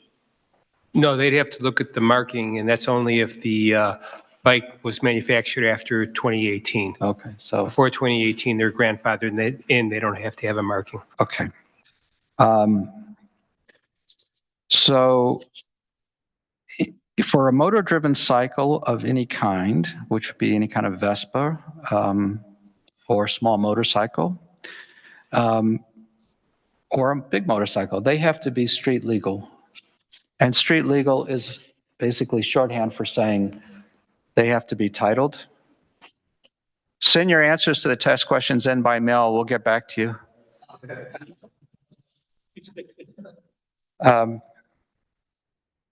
They have to be licensed, titled with the state, registered.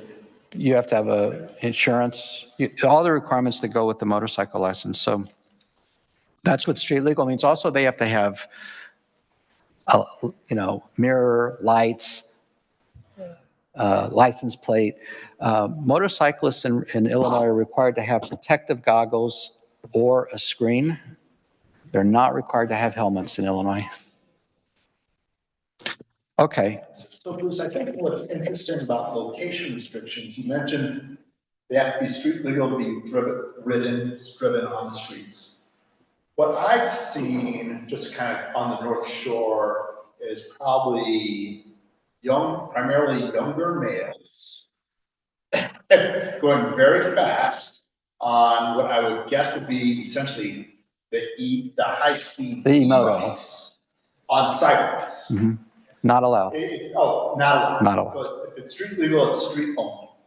Street legal is public roadway, subject to all the vehicle rules. That allow them to ride on the sidewalks or bike paths. You can't even ride an e-bike on a sidewalk at any class.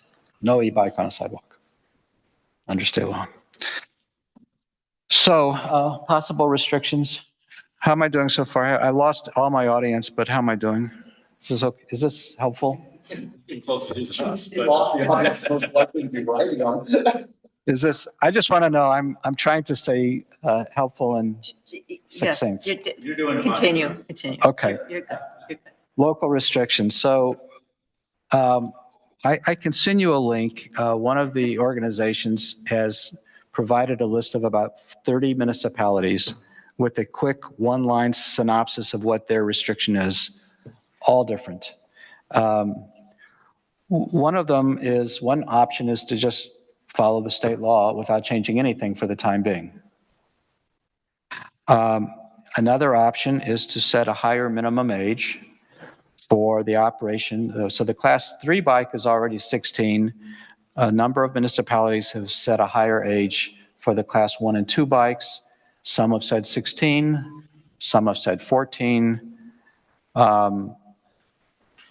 Some have said 16, but unless accompanied by a parent or guardian. I think the Roselle Park District, for example, allows class 1 and 2 bikes on its park district paths, but not class 3 bikes. So there's a whole distinction about where they can go.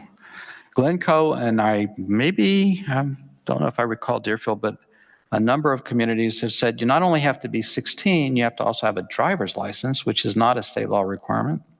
And a regular driver's license has no special training about motorcycles and bicycle safety. Most villages have thought about where they might want to prohibit e-bikes other than sidewalks where it's already prohibited. So they say not in parking lots. They don't want them going into, okay, we're not on the street, we're in a parking lot. They don't want them in their commercial areas. Some villages have found it necessary to say you can't be in the downtown blocks. We don't want you where there's, I suppose Riverwoods could say we don't want you on a street like Port Wine, although that would mean that a trustee who rides an e-bike on Port Wine wouldn't be able to. So every regulation that you think of is going to have an offsetting issue. And most villages have number of them that have adopted these have included some ability to impound the bike if it's being operated improperly, and also to create some kind of fine or something for a parent who doesn't properly supervise the juvenile who's operating, like we have a parental responsibility for cannabis and for underage drinking. I think the idea is that if someone is out operating one of these who's not supposed to be, and you're the parent in charge, that there's some responsibility. So I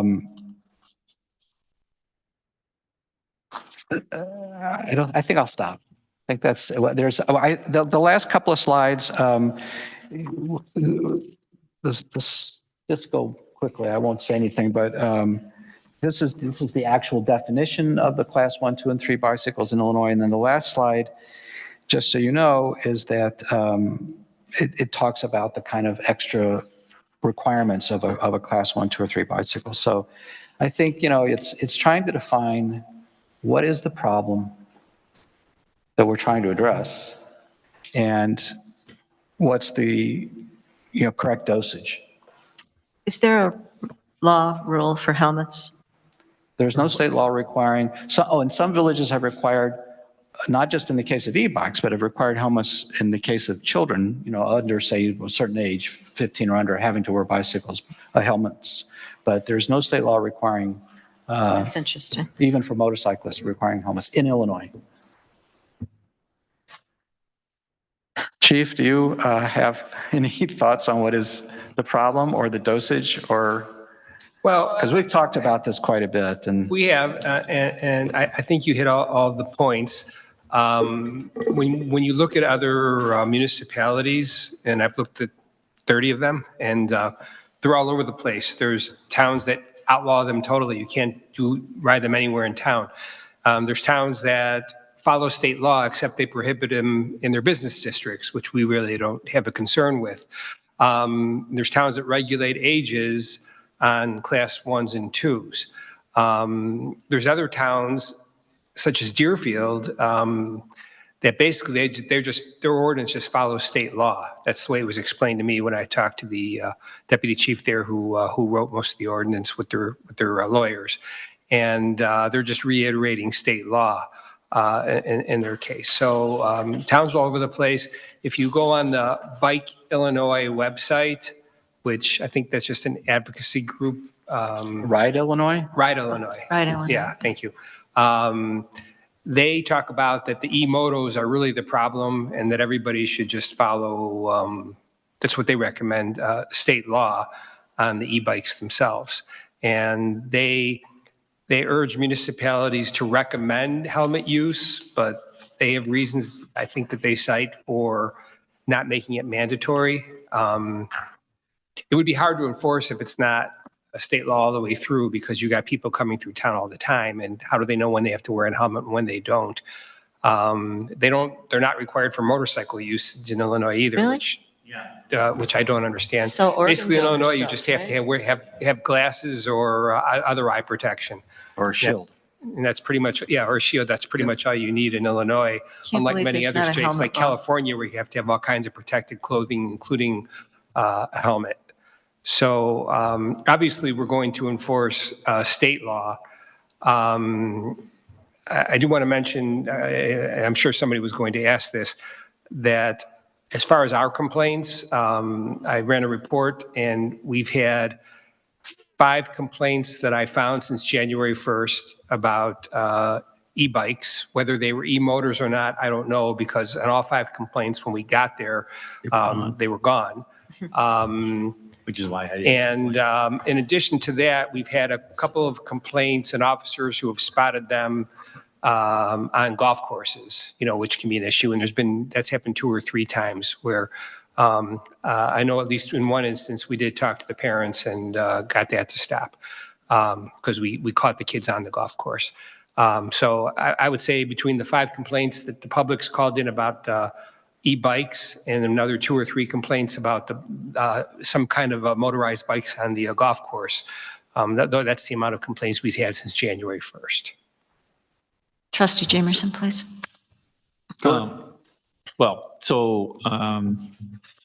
I did not file a complaint with the police because I figured by the time you got there, they were gone. But if I wouldn't have slammed on my brakes, there would have been 2 chalk marks on Blackthorn Road. And so that's why I brought it up to the mayor and to I didn't ask everybody.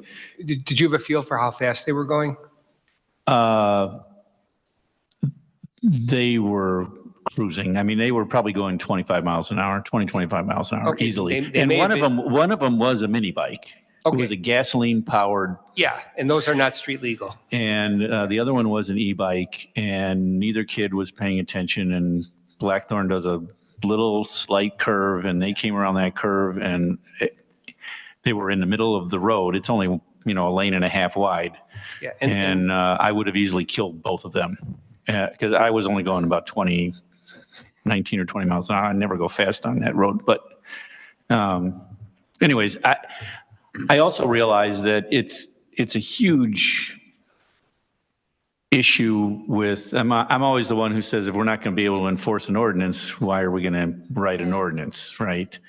And, so I don't know what the right thing to do is. I really don't, because as you said, by the time you get there, they're gone. They're long gone. I mean, unless the complainant wants to follow them and, Right. Who's going to do that? Who's going to do that? So I don't know what the right thing to do is. I mean, I don't know. Mayor Ford?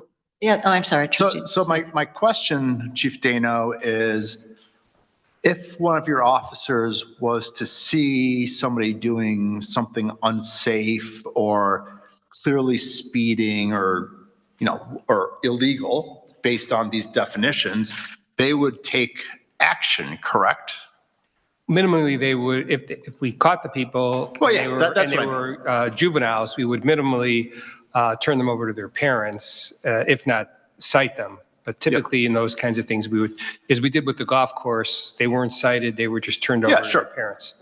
So I guess my question is what does the ordinance get us? Because either the kid's going to be dead if Trustee Jamerson hits them, or hurt, maybe not dead, but hurt, or they're going to be gone. So I just feel like, to me, the right thing, perhaps the easy thing, which is not necessarily the same as the right thing, is follow state law until there's additional something. Because I think the issue at hand is, how you create an ordinance, like I think Chief Dano, Bruce, Attorney Hoover, you said somebody comes in from Deerfield to visit their high school friends from, in Riverwoods, they wouldn't know what the ordinance in Riverwoods is. So it seems hodgepodge at best. So I just think it's easiest and probably, I'll just stay with easiest, not necessarily best, easiest to stick with what the state regulations are on the topic and be done. Well, when you consider that we've got bike paths running through town and we will have one down But they're not Deerfield allowed on the Road. bike path, so if the police see them. No, the e-bikes, all classes in Lake County are allowed on the bike pass. On the Lake County bike path. Lake County bike pass. But, Yeah, Not but we're, our bike paths. right, but Deerfield Road would be. I'm sorry. I thought you were talking about the Des Plaines River Trail that was running through town. Oh, yeah, Yes. yeah. Yeah, we could regulate our short bike path. I think the issues for us would be if there are locations in the village that we think that there shouldn't be e-bikes on. I mean, the other things are just not, they're not straight legal or they don't belong on paths to begin with. But, I think it is logical for a place to say, it's, if we just say no e-bikes downtown, for example, we're going to avoid people who get up on the sidewalk. We have people, where I live, they go on the sidewalks they're not supposed to be, but they do. And then, we say, please don't ride on the sidewalks. There's signs that please don't, but the e-bikes make it a little worse. For most of us, 20 miles per hour is a pretty good clip on a bike. Yes, it is. And I think the other thing here is when we talk about e-bikes, are we talking about low speed or high speed? We're only talking about whether we can regulate low speed. For high speed, they're unlawful. Yeah. They're not, unless they're straight legal and unless they have a motorcycle license. Right, they can't do it. So really, we're just talking about low speed e-bikes here. Right. And I think if the bike paths allow them, then they're allowed. If they're not, they're not.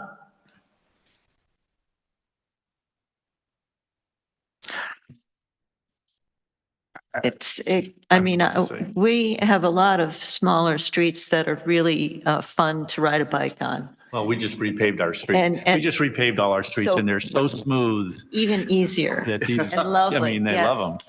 But they twist, they turn, they're narrow. Just impossible, just absolutely impossible. You're right, they're just gone. How do you do that? Well, and How even do you if pull them over on the street? even if you regulate, you say they have to be 16. Okay, well, that's going to cut out the kids or 14. 14-year-old is in 9th grade, theoretically, 8th or 9th grade. Or if you tell them they have to wear a helmet, the kids that I almost hit, wearing a helmet wouldn't have helped them.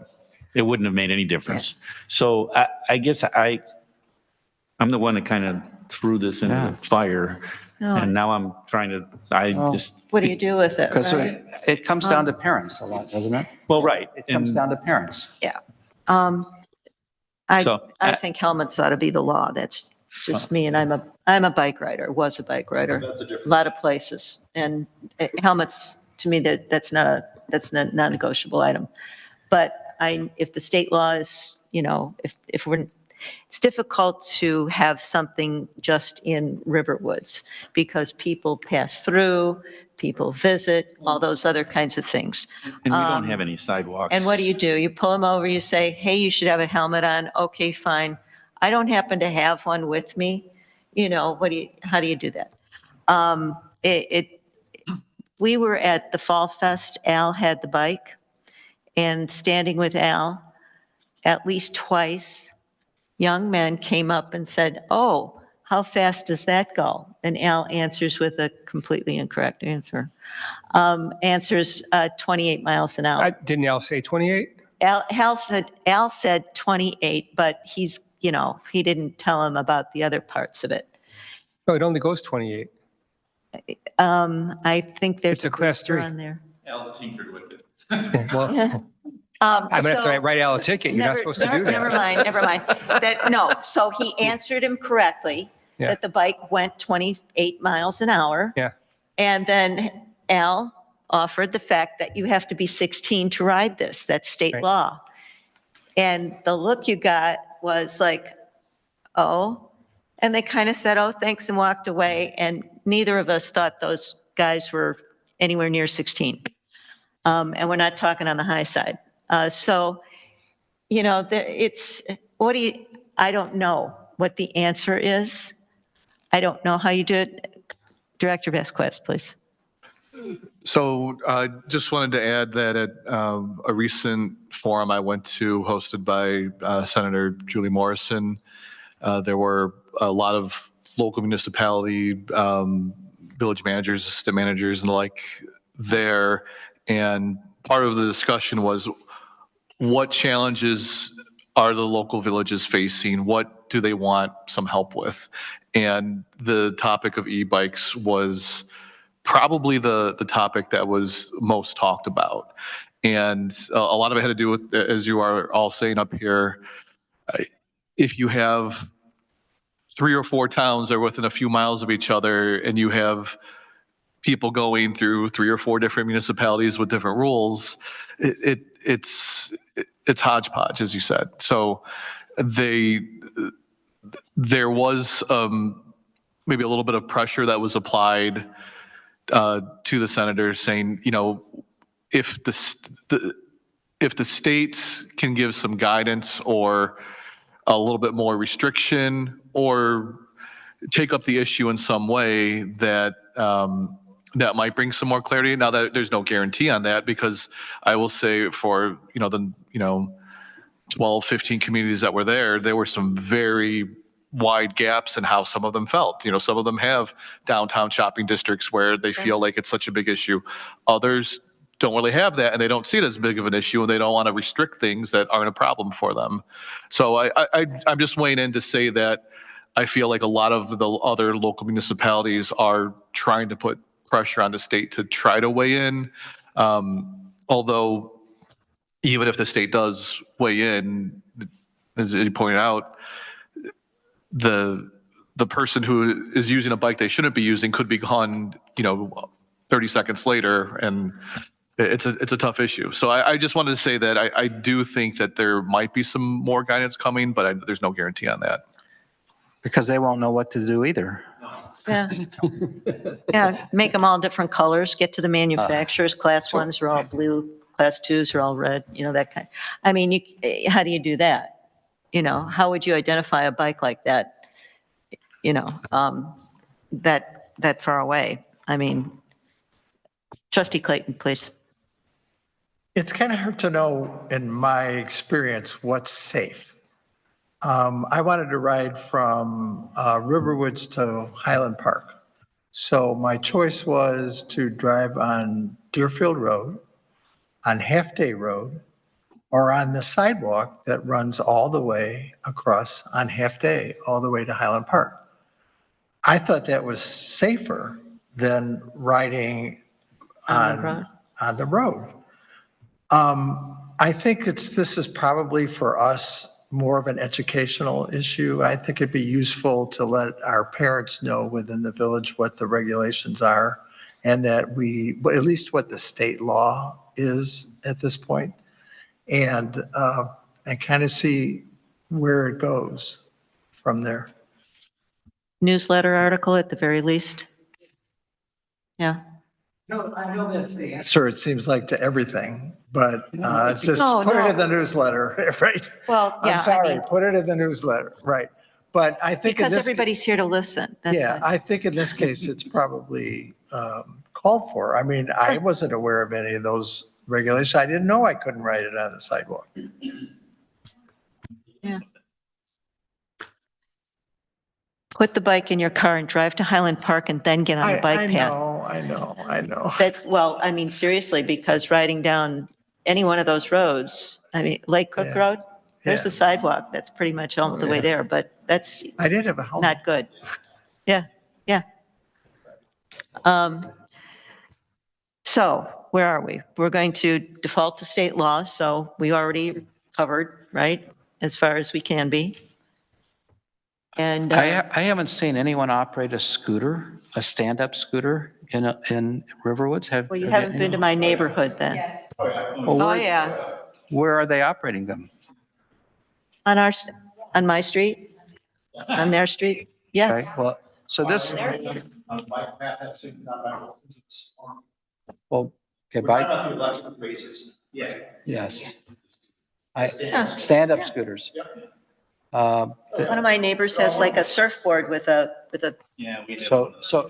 So right now, aren't those not allowed They're not on the street. on our streets? Yeah. Stand-up scooters. We haven't authorized them, so they're not, We'd have to come up with an ordinance. they're not So allowed. that'll on be our part of streets. what we put out explaining. Well, the state regulation is if it's a low-speed scooter, then the municipality can authorize them to be on the streets or something like that. And I'm not even. You have to sure. be 18. But we haven't done that. So I'm just pointing out that right now, so stand-up scooters are, state law currently says, as one regulation for low-speed scooters, stand-up scooters, and a kind of an absence of regulation for high-speed stand-up scooters. oh, And I don't know what adult would buy a low-speed stand-up scooter? Why wouldn't they get one? If a divvy goes 15, what adult would get a scooter that won't go more than 10? Or his child. Okay, well, The guy who lived across the street from me, I mean, I mean, so is there a hue and cry for us to allow stand-up scooters on village streets? No, because they don't know they can't. well, we'll put something out. We'll just say it's not Yeah, allowed. well, in this, yeah, that the e-blat. Why? Why? Why? Why what? Why even put that out? I mean, like in my neighborhood, there's some younger children who ride them. We don't have sidewalks. What are they going to do?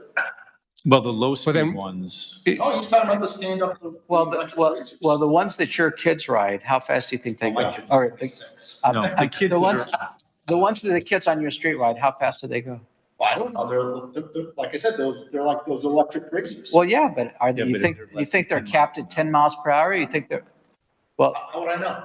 do you think, I don't know where else they can go, but do you think kids should be riding 15 mile per hour stand-up scooters on public streets? Because I have to say, in other villages some villages that have looked at this, they're very worried that the IML tried to get the state, when they did the law on electric scooters, to make sure that the villages didn't get tagged with liability. Bicycles under state law are intended users of the street. And e-bikes, because they're bicycles, are in fact now intended users of the street. Scooters are in a gray area. So villages that have been authorizing scooters include in their ordinances, by the way, a scooter is not an authorized, or not an intended user of the street, because they're trying to avoid responsibility for potholes and other things. You know, there are village liability issues with saying, oh yeah, okay, it's okay to have a scooter on the street. So I mean, if as concerned as we could be about these e-motos, are we not concerned about, I know that kids do this, but when they do it, they go riding off into the street. What if one of your neighbors, runs into one of these kids? Well, I don't mean as in I don't care about the child getting hurt. No, I know, just but mean, well, I mean, but how's that a reflection on the village? If one of my neighbors hits one of my other neighbors on a scooter. he's just saying educationally, what if we said to people, remember that these electric scooters are not allowed on public streets? And you said to me, well, where else can If they they're go? more than 15 miles. No, they're not allowed. None of them. Unless we authorize them. Even the little ones? So Now, we could you make an live on a exception. public street, but you don't. This is true. So on Jeff Street, they're not allowed. But, So then we're set. Not for Rick streets, but. well, no, but if if you would have read the correction in the minutes, if we as a private association allow the police to enforce traffic laws. Oh, right. So Then, yes, yes, they cannot ride them on our streets, because you have a relationship. whether they're public or private. So you have There the is, ability to make in that many decision. ordinances, there will be a distinction for these toy stand-up scooters, but I don't recall, they have to be limited to some, they must be some very, because you see, I mean, Toys are slower speed, and I think they're even allowed on sidewalks. so I don't know if what your friends on the street, what they're riding, but I don't either. I have seen parents that allowing kids to have, I see like 12-year-olds in my neighborhood. Yeah, They're I on, don't have to call. I was wrong about it. they're on these stand-up scooters. They're not, I think they're going more than 10. At least they're going, and they're in the street, and they're, It might be interesting to actually stand still and have somebody go down Port Wine Road so you could see what 5 miles an hour looks like, 10 miles an hour looks like, and 20. Oh. Because when you're standing still, it's pretty fast. 20 miles an hour on a bike, sustain is a pretty It's- good haul. Yeah, because you said the same thing to me when No, I it's asked about. difficult to do it. Well, no, Yeah. because you said something very similar to me about when I said people were speeding in my neighborhood. Uh-huh. I said, shouldn't we do something about it? And you're like, well, when you're walking your dog, do you really know how fast they're going? And I thought it was a point well taken. I don't. I know I'm moving very slowly. I have a large dog that likes to mosey. So we're clearly not even at a walking pace. So I understand that. And I think that's kind of the point. It's like, you know how fast it goes when you're standing still. if the village does nothing right now, stand-up scooters are not allowed on public streets. If that's, That's my understanding. It's very murky, but if we did allow them by state law, they'd have to be 18 to be able to ride them. unless they were high-speed scooters, and then it was up to us to decide what it was. Or they're pink, or they were black before 2012, yes. So the point though, Attorney Goodbar, is if you do nothing, then by state law, which means they're not allowed. Which means they're not allowed So- on either of your streets, Yep, so I think that's what we but said. possibly on mine, because I don't know if we have an agreement. See, yeah. But, you know, most, I think if you see a lot of villages, they're now, what they're starting to do is to trying to have a web page that says, this is where you can and can't go with these things. It's an educational effort. This is yeah. what these things are. This is where When they I say can't go. newsletter, that automatically ends up on the website. So, well, yes, but it automatically also ends up on the website.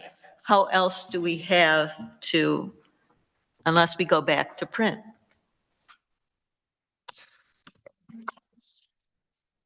So, you know, or we want to go around and knock on everyone's door and say, sit down a minute, I'd like to talk to you.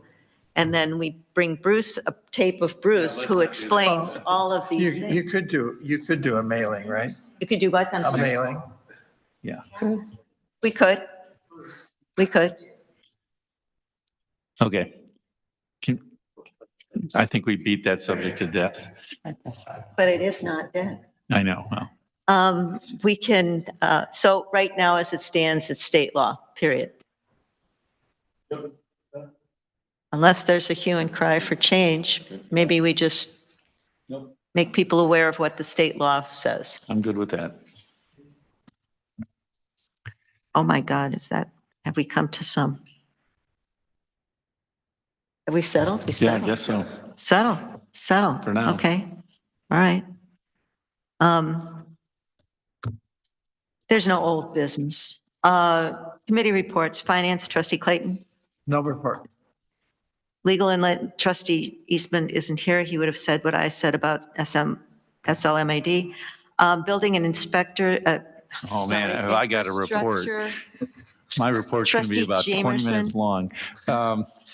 I have no, the packet, the thing is in the packet. We're doing great. The building department's very busy. I'm not going to expound anymore on that. Okay, Land Use, Trustee Raff, please.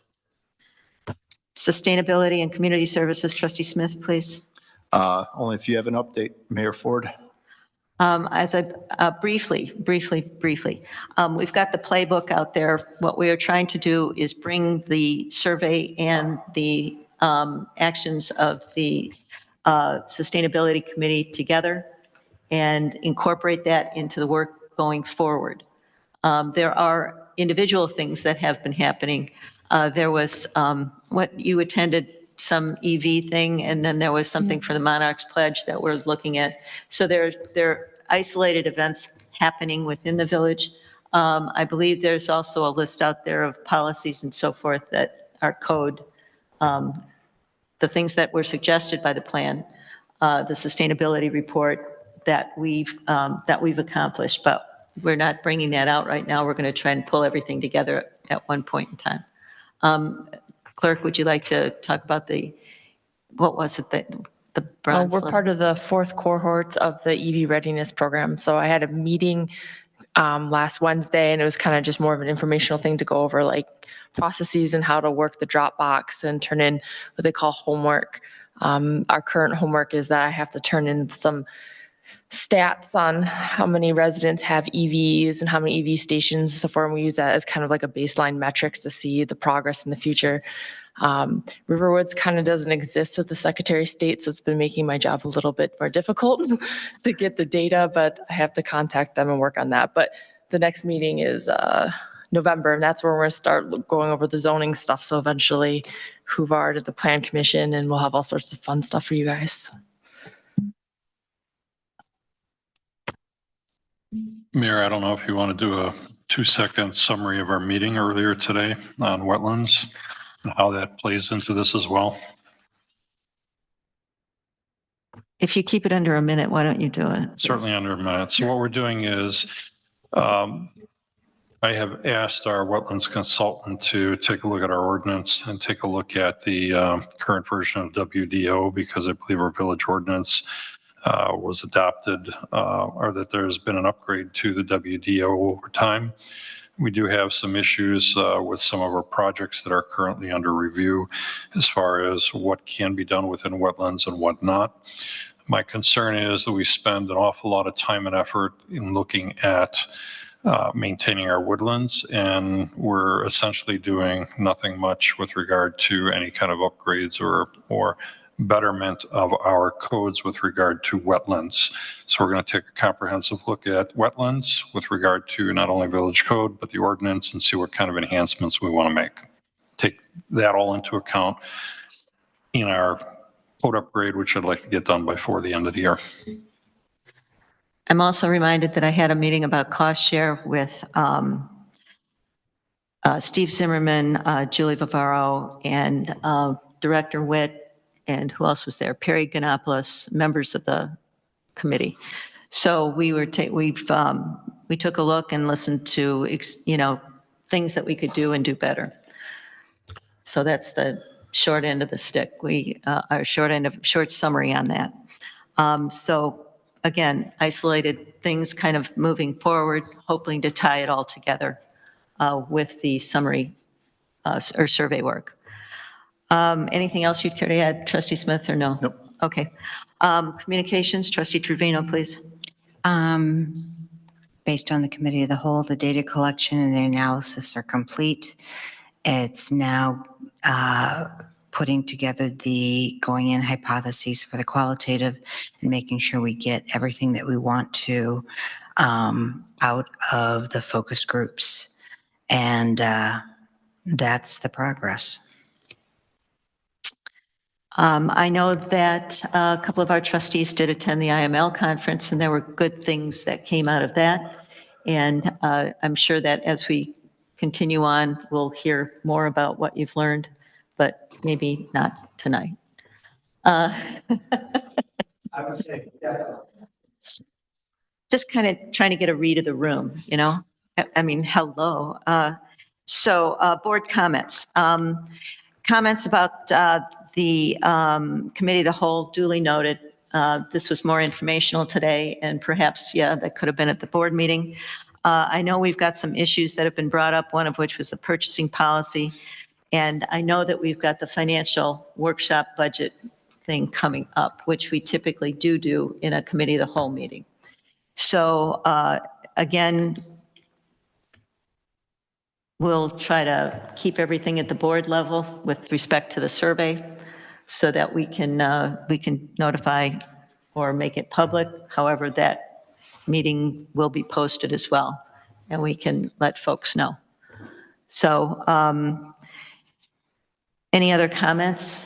Chris? From the board members? Trustee Smith, please. Yeah, the other thing that we wanted to revisit, at least myself and maybe one or two other trustees, was the timing of the committee of the whole meetings. At one of the Board of Trustees meeting, we discussed doing a short Board of Trustees meeting at the first meeting of the month, and then doing a committee of the whole to follow. So kind of keeping the 7:30 scheduled time for the Board of Trustees, and then just doing committee of the whole as a follow. Since some of us find 6:30 challenging to do once a month. So we wanted to revisit that as well. We could revisit it right now in discussion if we'd like. We can wait. I mean, it's already almost 10 o'clock. Okay. I did ask for some comments on that, and I don't know that I got a whole lot back at that point in time. Well, for example, tonight we'd be starting maybe 40 minutes earlier for the committee of the whole. That's where we'd be right now. But send me your comments about that. Jeff, I know you'd like it to start earlier, and we could later, and we could chop it up. So, but if that is not the wish, if that's not the consensus of the board, right. then we'll just take that into account. I'll send something around. You can vote independently and let me know. Chris? Really vote, because that might be. Not vote, wrong word, wrong word. Send me your opinions. I'd like your opinions. I'd like your opinions on that idea. Trustee Jamerson, please. I just have one item, and I do not want to have a big discussion about this. Several of my neighbors asked me, they have an issue, and it's not our issue at all, but the school, the Deerfield Elementary Schools get out on Wednesday early. The Park District has a program that they run Oh, yeah. for the early Yeah, outs, after school. right? Yeah, The problem is that we don't belong to the Park District. right. And so the Park District offers the program to their residents first. So our residents never get a chance to sign up. They're always full by the time. So they have no place to put their kids, and it's an issue. Several have asked me if the village might be interested, and we do not have to have a discussion about this tonight. The village might be interested in having an after-school thing on Wednesdays. And I know they pay for the program at the Park District. They're willing to pay for something to be done in this room. I'm just throwing it out there. Take it This for what is- it's worth. No, I don't want to talk about it tonight, I don't want to talk about it. but I'm just telling you, I told them I'd bring it up. I did. Sure. This is a perennial question. I had this question not last year, maybe the year before. And it started because, very same reasons. The Park District is in control of it. We're not members of the Park District. Right. However, some people who live in Riverwoods are members of the Park District. Well, because they pay the taxes. Yeah, but I've also understood at that point in time that there have been no one was denied. There was enough room. There It wasn't like, there isn't enough room anymore. there isn't enough room anymore. Okay, that's a different That's the question. problem. They should use that request form that's on the website so we can get a sense of how many people want to do it. I will tell them to do that. That's even a better idea. I'd be happy to talk to the Park District, which I did the first time. Yeah. At that point, the chairman of District 109 was, well, she still is a Riverwoods resident, but she is no longer chairman of 109. So that question comes up I know. a lot. But Rick, if you could get the people that are interested in this to submit that form that we I talked will- about, I will tell that them. would What give form? give us a sense of That's a great- magnitude and That's numbers. a great idea. I will tell them that. I'm sorry, which form are you referring to? There's a community interest form. Yeah, I something think. like that. I don't know what it's called, but it's on, It's like on the website. it's on the website. That's like when people had said, hey, why don't we put in yoga classes or whatever it was. Actually, that might have Who said that? predated that. But it's the idea of where residents can make suggestions for either village efficiency improvements, additional programs and things like that. Then I get those along with Danny, and then we figure out who's the logical respondent, and then also figure out how we create a solution that may or may not fit. Or we obviously sometimes we have to say no. Okay. But yeah, it's a great thing. Sort of a no. Yeah, so it's there, and then the great thing about that, then Trustee Raff, is then it's all tracked too. So then we're held accountable for addressing what residents want to hear about. Survey. If I may. Yeah. I know we all want to go home. Before you say I send me a bunch of those forms, how about I just promise in the next 2 weeks to figure out if that's even something possible that we could do at the village hall. There's a whole bunch of regulations with childcare and so many things that you need. Let me just first see if it's even a possibility. But what I'm thinking, Danny, excuse me, is that it then creates either impetus for the village to do something with Deerfield Park District, or maybe there's something we can do here, or maybe there's another solution elsewhere that's out, And if it's only 2 people, then it's not worth it's not worth it. researching. So I would suggest that we want to get a sense of numbers before we put any effort into it. The number of people who are affected. It's truly- Yeah, Yeah. We're not giving them a solution up front. right. It's more, are we talking about one person, one family, or 20 families, or whatever the number is? Mhm. Okay. Great. Anything else? Okay, no reason to go into executive session, so next date and time for our meeting is October 21, 7:30. And do I have a motion to? Move to adjourn. Second. Didn't even ask. All in favor? Aye. All opposed? Good night. I was expecting to go to session because it said right in the minutes, executive session based on. If any, adjourn to closed session possibility. Oh, It's